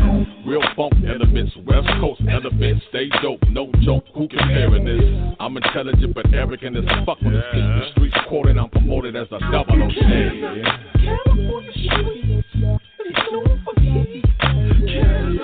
Can I just bring for you? It's a worldwide invasion. Take a vacation. 'Cause we won't give up. Cat, what you tell that nigga take a vacation, huh? They had me down for a minute, but I'ma squeeze out. My belly kinda rock, yeah, was in prison, but I'm keys out. Raise my garage, nigga, roll back and drop. Put a game about to freeze, this so cold, nigga, pop. Let you catch me up the cheetah with the 6-room spot. The money count a bad bitch, count a 6-room knot. Go ahead, floss your platinum roller with the feathers in the clock. 'Cause I'ma pull a horse about the back, but only ride one shot, nigga. Watch when I lean on 'em, you know, push the cream on 'em, take 'em out to the pad. Make 'em feel it's all a dream on 'em. Steady blowing steam on 'em, coughing, spitting flame on 'em. Stack it back and put the beam on 'em, but I'm tall like Kareem on 'em. Step off the marble floor to the 8-inch carpet with the big screen hanging from the wall. The 84-inch sharpie. Now, any nigga know me, know I'm gonna stay blowing my trees and keep my sack flipping like the eagle on my knees. California. Hey, Westside Wednesdays, the G-Lew Show, classic Paperboy right there. Battle Cat, Rhythm D. I'm back with my special guest, the legendary Rhythm D. Hey, Rhythm, man, I played that track right there, right? Because I had a segue. We spoke about Battle Cat. Man, tell us about your history with Cat, man, because you were there early stages and Cat has went along to do great things and to me one of the best producers and down on the West Coast. Besides Dre and all of that, Cat is the sound, you know, the West Coast. But you worked with him early on, and tell us about that connection with Battle Cat, if you could. Battle Cat, I met. Can you hear me? Yes, sir. Hello. Yeah, I met. Yeah, Battle I can hear Cat you. when I was like 17 years old, and okay. I met him at a studio. There was a studio off 85th, I think, in Broadway, or what? It was over in that area off of Broadway somewhere. And he was in there working on a beat on a SP12, and I'd never heard samples done like that before. I was like making beats from scratch, so I wasn't sampling yet. And when I met him, he had like he had an SP12 and a some kind of other DJ sampler. So I went in the back, and he was hella cool, and he started showing, he started flossing on me and showing me how he was working his sampler and flying these samples into this beat that he was doing. And I was like, man, what, how did you do this? Wham. And then we exchanged numbers, and then I found out that he lived off of, over there off of Arlington.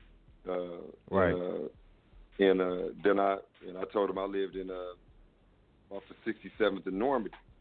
And he was like, right. man, you over there in A Trey hood. I'm like, nigga, you over there in 6-0 hood, nigga. You know what I'm saying? Right, so, right. we right. kind of hit it off, and we started hanging out. We became friends, and he had a lot of, he was already in the business deeper than me because he was a little older than me.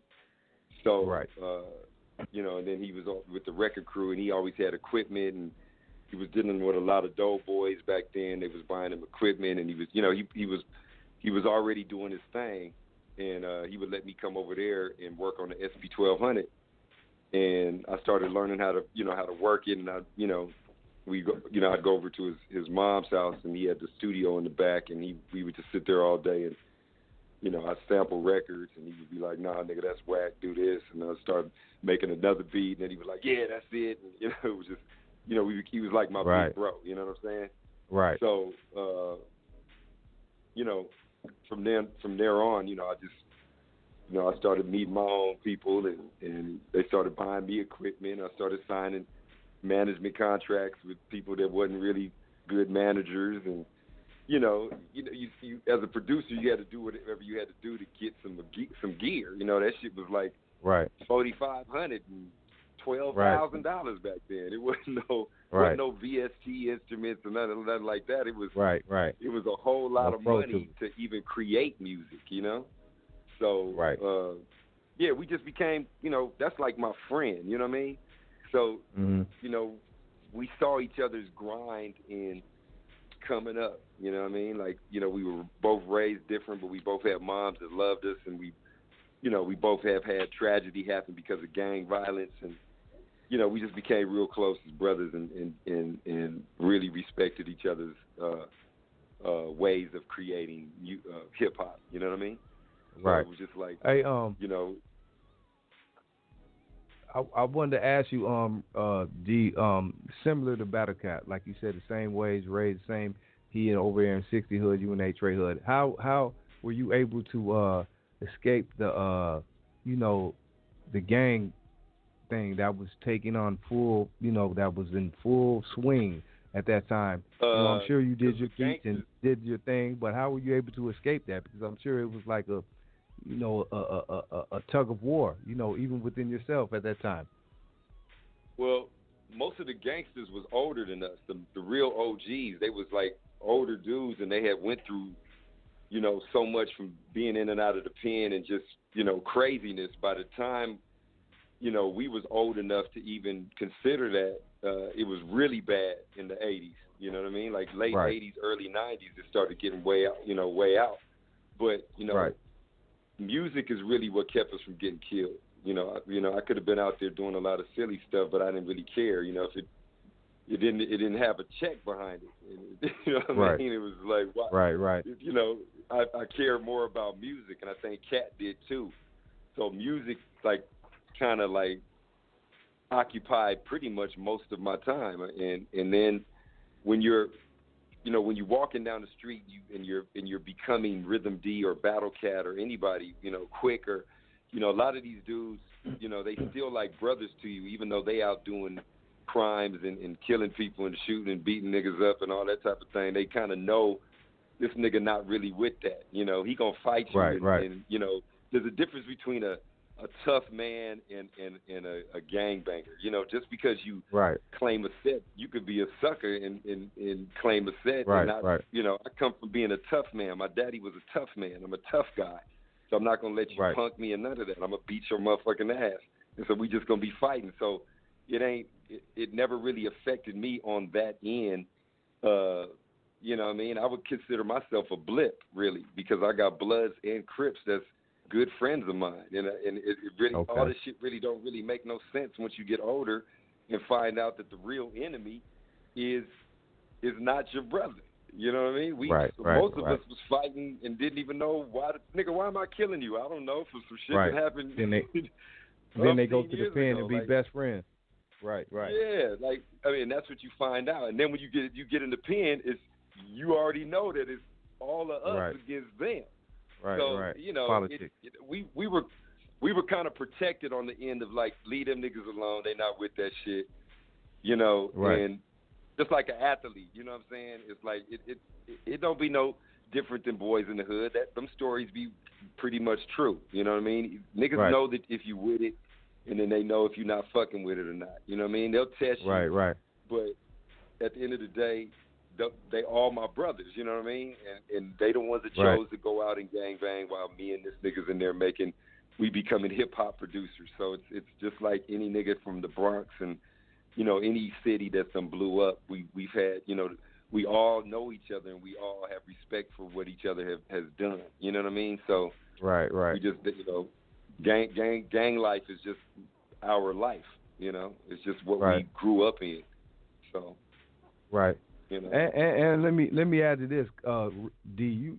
You're like you're a cold player too. So it's like I'm sure you had other options. You know what I mean? To not gangbang and do a lot of other things. You know what I mean? Because you know what I mean. This is Rhythm D right here, ladies. I know the ladies love Rhythm D. So it's like you didn't have to. You know what I mean? I'm just keeping it 100, homie. You know what I mean? Rhythm D is a cold player. So it's like.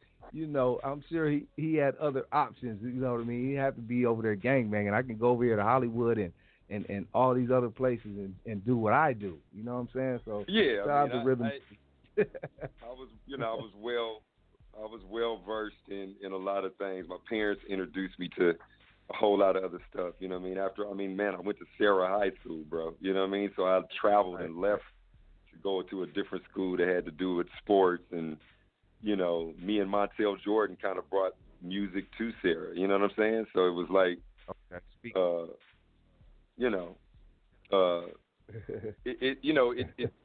it made more sense for me to travel the world than to stay in the hood. What happened to me was the hood got into my music because gangster rap started popping when I became a producer. You know what I'm saying? So I had no choice. But to make what was in my hood, these beats that I make they're special and they're an art form. You know what I mean? It has it's when I'm traveling down Normandy and hitting Florence and Slauson and all of that. That's a way of life. So it reflects in every snare, every hi hat, every noise, every keyboard, whatever we do. That's what we're portraying in these gangster beats, and that's what I grew up being around, you know what I mean? Seeing homies get killed, and then seeing another one go on and play pro ball. So it's just it's all cinematics. It's all what we know. And, I was glad to have been able to live in that time and era to portray my talent as a musician and producer and give something to this hip hop. You know what I'm saying? Yes, sir. It's a blessing. Yes, sir. And you did that. Let me ask you this, D. Fast forward a bit. After the passing of Eazy-E, you have this hit record with Eazy. What was the transformation after that? The passing of Eazy, Ruthless, and now moving forward with Rhythm D. Were there politics involved with you moving forward because you were attached to that, or did you just keep moving and doing different things? Yeah, I mean, you already know with the politics, right? Because at the end of the day, Eazy was my way in. Back then, you had to have a way in, and when your way in is dead, then your way out is pretty crucial. You got a lot of blockers, you got a lot of crazy stuff. You got people that only think you know how to do this type of music. You got all types of old corny shit that don't really have nothing to do with the truth. So what I decided to do was to stay true to the craft and just grind it out and go through the bullshit that I had to do until I figured out my life as a young man. You know what I mean? Like I was still growing as a man and dealing with a lot of things. And then to hear, somebody that you live with, catches AIDS, that was devastating to me. You know what I'm saying? So, it affected me mentally. And it hurt because this is the dude that put me in the game on a whole different level. Even though I had Paperboy out, it embedded me into hip hop to become part of a legacy like that. So, I knew that I would have haters. I knew I would have people feeling some type of way, but I didn't give two husky fucks about none of that. You know what I'm saying? I have a wheel that don't stop. So, you know, I trust in the universe, and I followed my path, and I moved and went to the city that was popping, and I made friends there, and took my accolades to where the coast shifted. But what I did do is stay true to all the people that were around me. You know, before, a little bit after Easy died, a few years after that, I joined forces with Terry Carter. You know, he was a good friend of mine. Yes. And I helped him out with his label, and I was head producer over there, and I produced a lot of stuff with his label and Keep It Pushing. And I've seen a lot go down with thugs and gangsters and dope dealers and all that type of stuff. And these dudes be like big bros to me. You know, it's funny how the monster is my buddy. You know what I'm saying? Like in this business, that's how I've always been down with the monster. You know what I'm saying? And after the situation when I was doing the label with Terry, and I just decided to just to smash out and go down to Atlanta. I started going back and forth, and I wanted to revamp my career, and I couldn't do it here. And we were too caught up in gangster shit, and I shouldn't have to go get a beat placement to a nigga that's a gangbanger, and I'm in Easy. Right. I'm like, nigga, what, get out of here. Like, I'm already who I am. Let me get the fuck out of here and go make money where I get respect. You know what I'm saying? Right. So I left and, I revitalized my career, and since then I've produced so much other music. Everybody's going to be shocked this year, when they hear everything that's about to come out. It's about to be a whole different whirlwind. And it's gonna be all my shit. So I'm not gonna brag. I'm just gonna let the universe do what it do. But trust me, that's right. Some whole other shit, bro. For real. That's right. That's right. But hey, like I said, all of it's been good though. It's all a blessing. Okay. And tell us about briefly about the transformation from California to Atlanta, which a lot of people have done, which a lot of people don't know. You know what I mean? A lot of people have done that. I'm one of them. Tell us about the transformation from California to Atlanta and the impact and the changes and what you like or dislike about the whole thing. Okay, so we spoil this shit in California. We got good weather, good weed, pretty women, good food. Right. You know what I'm saying? We not real flossy. We don't care about flashy shit. We, because we always had money out here. So it's like I wanted to go to a place that had 4 seasons and cold and hot and all that. And I went down there, and the hospitality and the just the grind that those people have, and the cost of living is low, and and the love that they have for just music. There ain't no gang shit going on, and there, it's just. It was a whole different lifestyle from what I was used to out here, So it made me gravitate. And then when I got off the plane, I felt that it was spirits there that I needed to talk to. And I'm not even gonna lie to you. So it's black heaven. You know what I'm saying? Right. So yes, I went down there, and I met prior to that, me and Chill. From Compton's Most Wanted, we had a production team called the Boondocks. And, we were producing MC8 and doing a lot of other music. And we decided to travel out there probably around 2001, 2002. And we went out there and made some money and, started selling beats. And I really loved it, you know what I'm saying? And I started going back and forth a little bit after that. And I'd say probably about 2005, I met Bone Crusher. Okay. And he had a hot record, and he had that record Never Scared, and me and him became, real close friends, and, that was like my key to the city, and, just finding and meeting everybody. So I went out there and just started really getting in the scene and doing trap music before anybody knew what it was. You know what I'm saying? Like, it was just a whole different ball game for me. But it was fun, and I actually love it. So now I'm bi-coastal, and That's you right. know, I'm back out here in the LA, you know, and I'm doing my thing out here in LA and out there. And I got, like I said, I got a lot popping, you know. Okay. Right now, niggas is looking at me like, hey, Rhythm, we ready to roll this blunt and roll and do this mix. You know what I'm saying? So okay. But you know what I mean? Okay. It's just like, yeah, it's like everything. At the end of the day, everything is a learning experience, and you have to grow. And if people can see your growth from where you come from, that is the reward at the end of the journey. Is the growth. You know, you can't be bitter about anything. Were there choices I should have made that I felt I should have made? Yeah, but what would the outcome have been?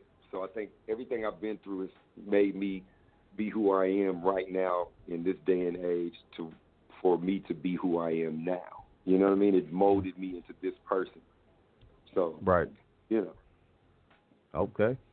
There it is, Rhythm D. Hey, before we go, because I don't want to hold you up anymore, but before we go, is there anything else we didn't speak on that you want to let the people know, and also let them know all your handles where they can follow you, get at you for business, and make some more Rhythm D classics, you know, before we get out of here? Well, first of all, you can follow me at Rhythm D, RHYTHMD on IG. I'm not really a Facebooker. I think I ain't changed my picture up there. You know, this social media. Right, I'm the same way. You know what I'm saying? Yeah, like, I'm on this. It's really about that from the IG right now. So, yeah, a lot of this is crazy. But follow me on IG. Shout out to Midwest Bangers. Shout out to Relic. That's my new production company. Shout out to my boy Gas, Kamal, John Ferguson. Shout out to Billy Jeans. Shout out to my boy Antonio Reed. Shout out to Vaughn, my artist. Got an artist named Vaughn coming out. He's got a song right now on every platform called Ride the Wave. It's produced by me. Shout out to Lamont Hope. I'm producing him. He's an artist that's about to come out and blow up. I got so many artists that are popping. Just check me out and watch out. And they wanted me to ask you about the you know. Battle of Thrones as well. Talk about that. The Battle of well, that's honoring all of the producers from me, Battle Cat, to Mr. Collie Park, Pete Rock. All of us, we're getting our recognition at this event that's being thrown October 9th in Atlanta at Hennessy House. I need those passes. I'm here right now. I need to be there. Yeah. I'm gonna put you on the list. Okay, for sure. It's gonna be at this place called Hennessy House on October 9th. That's during A3C weekend, and you can catch me there. My artists to be performing. Yeah, just hit me up. I'm here, and if I don't holler back, I'm in there making them beats. You know I got what you. I'm I got your personal number, so I'm gonna be at you though. But I definitely want to be in not a you. I'm place just saying. Yeah, I got you. A lot of times I get DMs like, "Man, you ain't hit me back." I'm like, "Bruh," you know. I'm constantly in the studio. So, but yeah, check out all the artists. Go cop that Ride the Wave. You know, if you get a chance, pick it up. I'm gonna send it to you so you can hear it and come check me out. Me and Kat and all the other producers. You know, man, I appreciate you having me, bro. Man, it was an honor, homie. We got a lot of history, got a lot in. You know, I appreciate all the stories, the history, just you, period, homie. I thank you for joining us tonight, just going down in the archives, and it was a pleasure and a classic episode. Thank you, Rhythm D. Man, pleasure is all mine. Appreciate you. God bless. For sure. Yeah, yes, sir. It's the G-Lew Show. Westside Wednesdays. We just had the legendary Rhythm D in here. You know, he has to get on. He has stuff to produce, so I'm going to let him go. But I want to thank everybody who joined us tonight on the G-Lew Show. If you missed anything, you can go back to the archive, Blog Talk Radio. It'll be there in about 15 minutes. Also, check out our YouTube page, the G-Lew Show at YouTube. I have it there as well. This was a classic, man. Thank you to the homie Jeff Kwan, BTP Media Group, who makes it all happen. Shout out to 93 Tweet FM Ism, my OG Tweed Cadillac. Check us out tomorrow night, man. I'm going to be there with Tweed, Blog Talk Radio, 7 to 9 p.m. Pacific. It's the After 6 Cruise Mix, and it goes down in the real way. Those classic lowrider oldies. Check me out this Sunday, OG Sundays, with the lovely Miss Queen Jean, Flossie B, and Hank Norman from Long Beach. We'll also be on Flashback Fridays. We got a special guest. I don't want to say who it is just yet because I want you to tune in. But tune in to Flashback Fridays, man. It's the G-Lew Show where they do it at every Wednesday, Friday, and Sunday. Shout out to my homegirl Jane as well. I mean, what's up, baby? Oh, man, I'm just smoking on the moon, man. Smoking on the moon, man. I heard they had apartments up here, so I had to come here and get some of this good old-fashioned green. That part, man.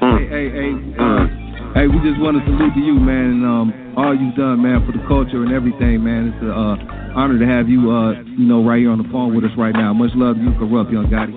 Respect, homie. Well, thank you very much. Thank you very much. Thank you very much. I got more for you now. I know you do, boy. You got a whole arsenal. Boy, do I.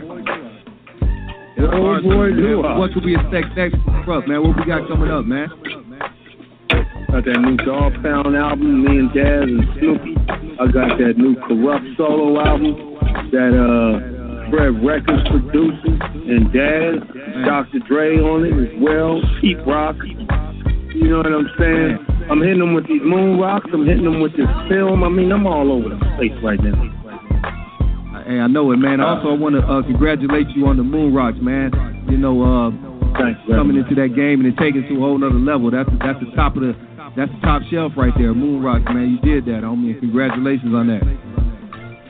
Well, you know, man, I'm just trying to supply these patients correctly. You know, I'm also trying to. Now that it's legal in Los Angeles, we can supply the streets. So it's a great thing, right. You know what I'm saying, man? And it's good. I don't know too many people that crashed off of smoking some good bomb, man. That part. I can't speak on alcohol, but I know when they offer that bomb, everybody's driving slow. That part, man. That part. Everybody's cruising, man. They Smokey Robinson on that. That part, man. Hey, much love to you, Corrupt. Salute, man. Thank you, man, for joining us, man. Oh, man, thanks for having me, and you do know that. Y'all be good, that part, man. For sure. One love, Corrupt. Hey, it's the G-Lew Show, Westside Wednesday. Shout out to my homeboy, Paperboy, again, classic episode. I want to give a special shout out to Queen Jean for joining us. Shout out to Miss Jane. Shout out to the Reverend Ali, and everybody else who tuned in, right? Let me do it like this right here, and I'll come right back. We're going to be in the after hours, so if you're online right now, call in and join us in the after hours. If you're online, called in already, we're going to rock out like this. It's Westside Wednesdays, the G-Lew Show, sponsored by 93 Point Tweed FM Ism. Let me do it like this.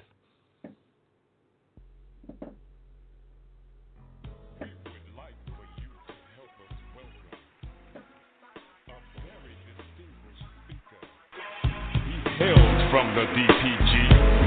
Would you please stand and welcome the one, the only OG Nate Dogg.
for my man, Sweet Cadillac. And see, I'm sure you know the script by now. They after 6 cruise mix, spectacular low riders and oldies. See, I'm gonna tell you to tell a hater to tell a player. The only station playing Funkadelics and the Temptation. 93, Sweet. Yeah, FMism. You dig? So I want you to give him a call at 347-855-8436 and tune in. Cause we gonna take you from here to there. We gonna go a little bit everywhere. And stop asking about me, man. I came in here to do this for Sweet 93 Sweet FMism. Yes, sir. Rest in peace to Bruce Rothschild. Tune in tomorrow, 93.3 Sweet FMism. Sweet Cadillac, G-Lew. I'll be there with the homie, man, doing what we do. I'm going to give a special shout out to my homegirl, DD Harrison, Pamela in Los Angeles, California. What's up, baby? Much love to you. Keep your head up. Our prayers are with you all the time. Please believe that. It's the G-Lew Show, Westside Wednesdays, man. Shout out to Big D in Tampa Bay, man. Yeah. It's for you, bro. G-Lew. Revelations, homie. Hey, check this out, right? You know, as the world turns, man, it goes around. Everything comes all the way around. Full circle, 360 degrees, homie. The last shall be first, and the first shall be last. Mic check, 1 motherfucking 2 as we celebrate life and the struggles we came through. From pitfalls to brawls to jail cells to walls, to bullet holes piercing my body, leaving them scarred. My nigga, we go hard, only 16 bars. Back against the wall, nigga, go against all odds. Got a criminal background, I back down bras. Hit them with a long dick, make the girls all pause. If niggas violate, then we crack all jaws. Mouths wide up, leave them sipping out straws. Shout out my homie Big Kev, Mac and Big Draws. My neighborhood general, niggas from Crenshaw. I recognize the realest, salute the soldiers that will go to war against the enemy on any battlefield. Gotta keep it real now when everything's fake. When a nigga claim a gang from a whole nother state. Wait, it gets deep, deeper than Atlantis. And to make it even worse, we got worse circumstances to deal with. Niggas get money, now it still get ignorant as fuck. Selling soul for a buck. 20 bands up when it bought a new Benzie. 20 days later, got jammed up in Ensley, a small town down south, trying to make ends meet. First 48, now he telling on his friends. See, you can't claim to be a G when you a mark. Got in the game and realized you ain't had a heart for it. We gotta start showing kids a better way. But it's revelations, homie, it's already too late. Nowadays, every other man for themselves. Everybody too proud to ask somebody else for help. Now we all fall by the wayside. Police kill a black man, but everybody stay quiet. California state pens dealing with the race riots, even though Mexicans and blacks are the same kind. All we got is time now to make this shit better, so I had to take time out to write this whole letter. It's all about the cheddar, cash rules all around me. It's Brick City, homie, to the day they underground me. Better try to crown me the motherfucking great one. It's Lewis Lee the fourth, and of course, this is Revelations. Yeah, this is Revelations. Revelations, homie. Just remember, everything goes all the way around, full circle, 360 degrees. G-Lew, OG Music, Church.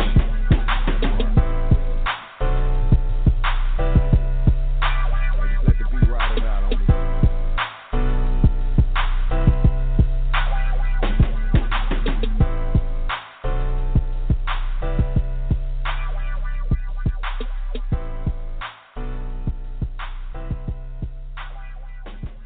What's going on, y'all? It's your boy Snake Puppy from the old school LA Dream Team, and we in the house. Thanks for tuning in to G-Lew Show on Westside Wednesdays, hosted by G-Lew, our sponsors BTP Media and 93 Tweed FM Ism. Yo, this is West Coast Hip Hop Pioneer General Jeff. Thanks for tuning in to the G-Lew Show on Westside Wednesdays, hosted by G-Lew. Our sponsors are BTP Media and 93 Tweed FM Ism. Yeah, boy.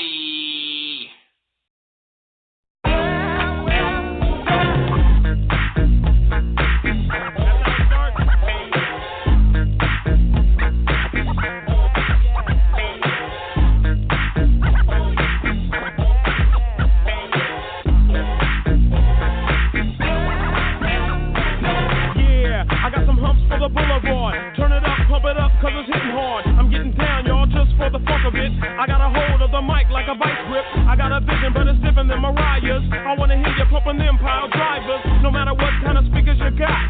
I know the boss gate amp is getting hot. The bass knocks hard just like the police, and the fans eat it up like a fucking feast. Rodney O1 funky individual. I got the rhymes when the situation's critical.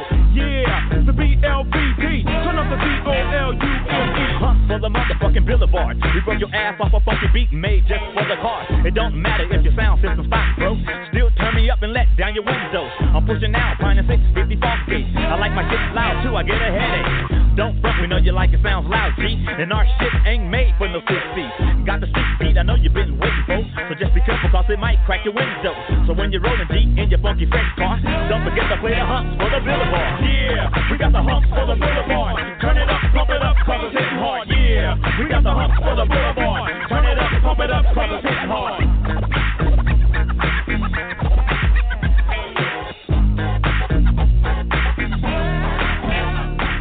Boulevard, while you light up a hootie Mac, take a hit, blow it out, then you pass it back. You got the bomb shit, so you're really feeling it. You're about a 40 and your homie is killing it. Roll down the windows, coming up on some hoochies. Your homie's ugly, so he can't pop the coochie. You're laughing at your homeboy, cause he got this. He's on tilt, and you know that he's getting pissed. Stop at the store, cause my boy's got the munchies. You're rolling deep, and your ride's getting funky. Ain't no thing, power back up in the car. Keep it going, fool. Humps for the boulevard. We got the humps for the boulevard. Turn it up, pump it up, cause it's hitting hard. Yeah, we got the humps for the boulevard. Turn it up, pump it up, cause it's hitting hard.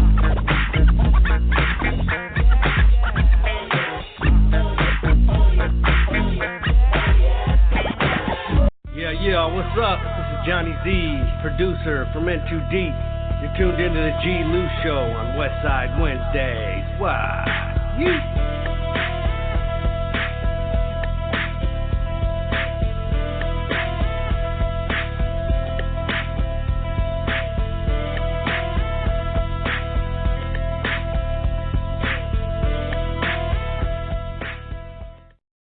Hey, what's up? This is Tom Capone.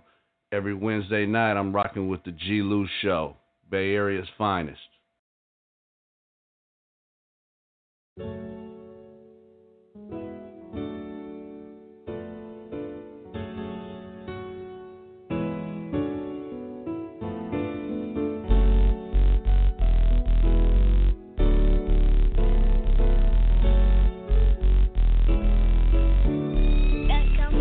Flossing your material things over there, nigga. Stop it. I'm from California where niggas get robbed out their pockets. It's going down. Should I put a crease up in my khakis? Told your bitch to braid my hair cause my hair was getting too nappy. But little did it amaze me that niggas tried to fade me. Sometimes I reminisce of being born up in the 80s, but I'm not. So give it a 2 weeks 94. And guess who's back with criminal tactics so bow low? You think I'm crazy? Then nigga step your game up. And when I get rich, San Bernardino is where I came up. Gotta thank God for giving me all of these blessings. And when you step to a G, it's gonna be your only lesson. So follow me down to the dark side. We bucking trays and hitting switches and G-Rides. Niggas so slide, dip, but never slip. You better check your own humble before you start the trip. It's like this. Born and raised on the west side. Niggas, we buck trays on the west side. It's like this. Born and raised on the west side. Niggas, we buck trays on the west side. It's like this. Born and raised on the west side. We buck trays on the west side. It's like this. Born and raised on the west side. We buck trays on the west side. Nigga, get your walk on. West side, get your walk on. Get your walk on, nigga, get your walk on. Get your walk on, nigga, get your walk on. West side, nigga, get your walk on. Get your walk on, nigga, get your walk on. Get your walk on, nigga, get your walk on. Get your walk on, nigga, get your walk on. This is going down. I hop in the boat and start to ride out. Bust the vocabulary, but it watch their mouth and start to hide out. Trust nobody with fear no man. It's the motto I rep. They can run their mouth, but they better not step to the realest. Known out here to be the illest, making it hurt, so I know these niggas feel this. Paranoid at night, so I know you can't sleep. You talking too much, so I came to ruin the peace. Nigga, born and raised on the west side. Niggas, we buck trays on the west side. It's like this. Born and raised on the west side. Niggas, we buck trays on the west side. It's like this. Born and raised on the west side. We buck trays on the west side. It's like this. Born and raised on the west side. We buck trays on the west side. Nigga, get your walk on. West side, get your walk on. Get your walk on, nigga, get your walk on. Get your walk on, nigga, get your walk on. West side,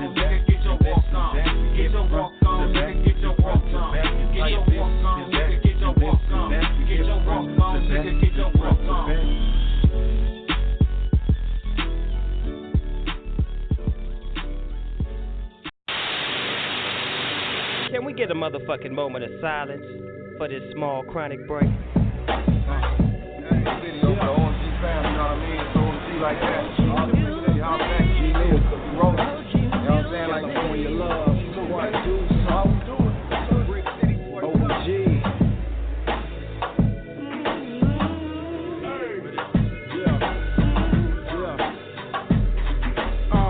Kicking back with the OGs, telling war stories while we listen to ODs. Came a long way from dime bags of the stress weed. Now we smoke the best we can find when we blow trees. Money on my mind, been on my grind for 4 weeks. Cause I was always told if you don't work then you don't eat. Called a homie Drew up, tell him send me some more beats. I'm in the studio working on my new LP. California Love, about to hit him with another one. Just like Pac did when he dropped Troublesome. Life goes on, I repeat all my loved ones. Pops looking down, I know we proud of his first son. Started from the bottom, now the squad finally worth some. Ties to the mob, Killer Rob, about to murk something.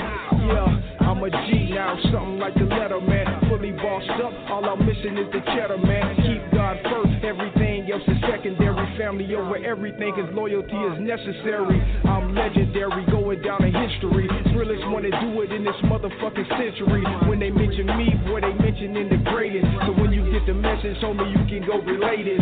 Got my own station, so you know I'm gon' play this. And when I do, I'm dedicating this one for you haters.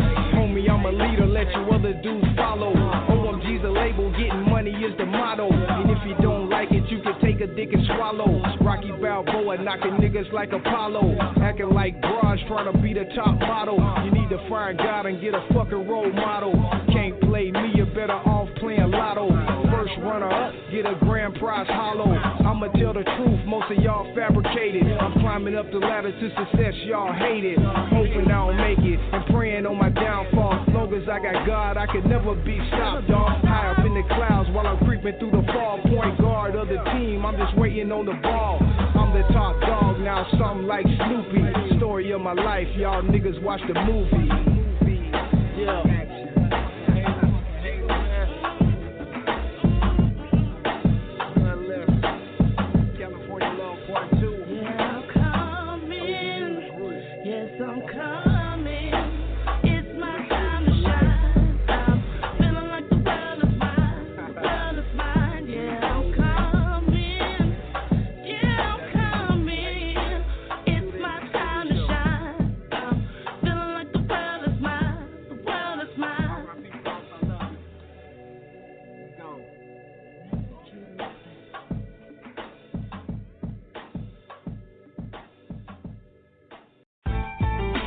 Y'all motherfuckers stay tuned, man. G-Lew Show. Spice One, Buffalo, Fetty Chico, shit new. G-Lew. Yeah, G-Lew Show. You know who it is. It's Havoc, man. South Central, baby. Cartel. The party record player. We got like that. G-Lew for president. Yeah. The G-Lew Show, nigga.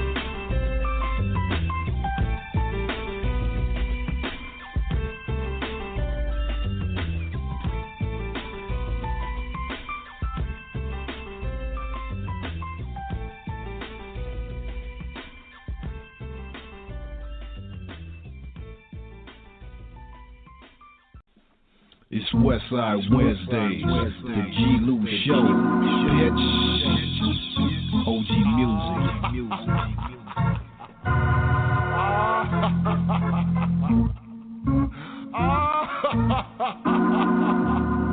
The West Coast is back, motherfuckers. Now how gangsta is that? Bitch, bitch, bitch, bitch.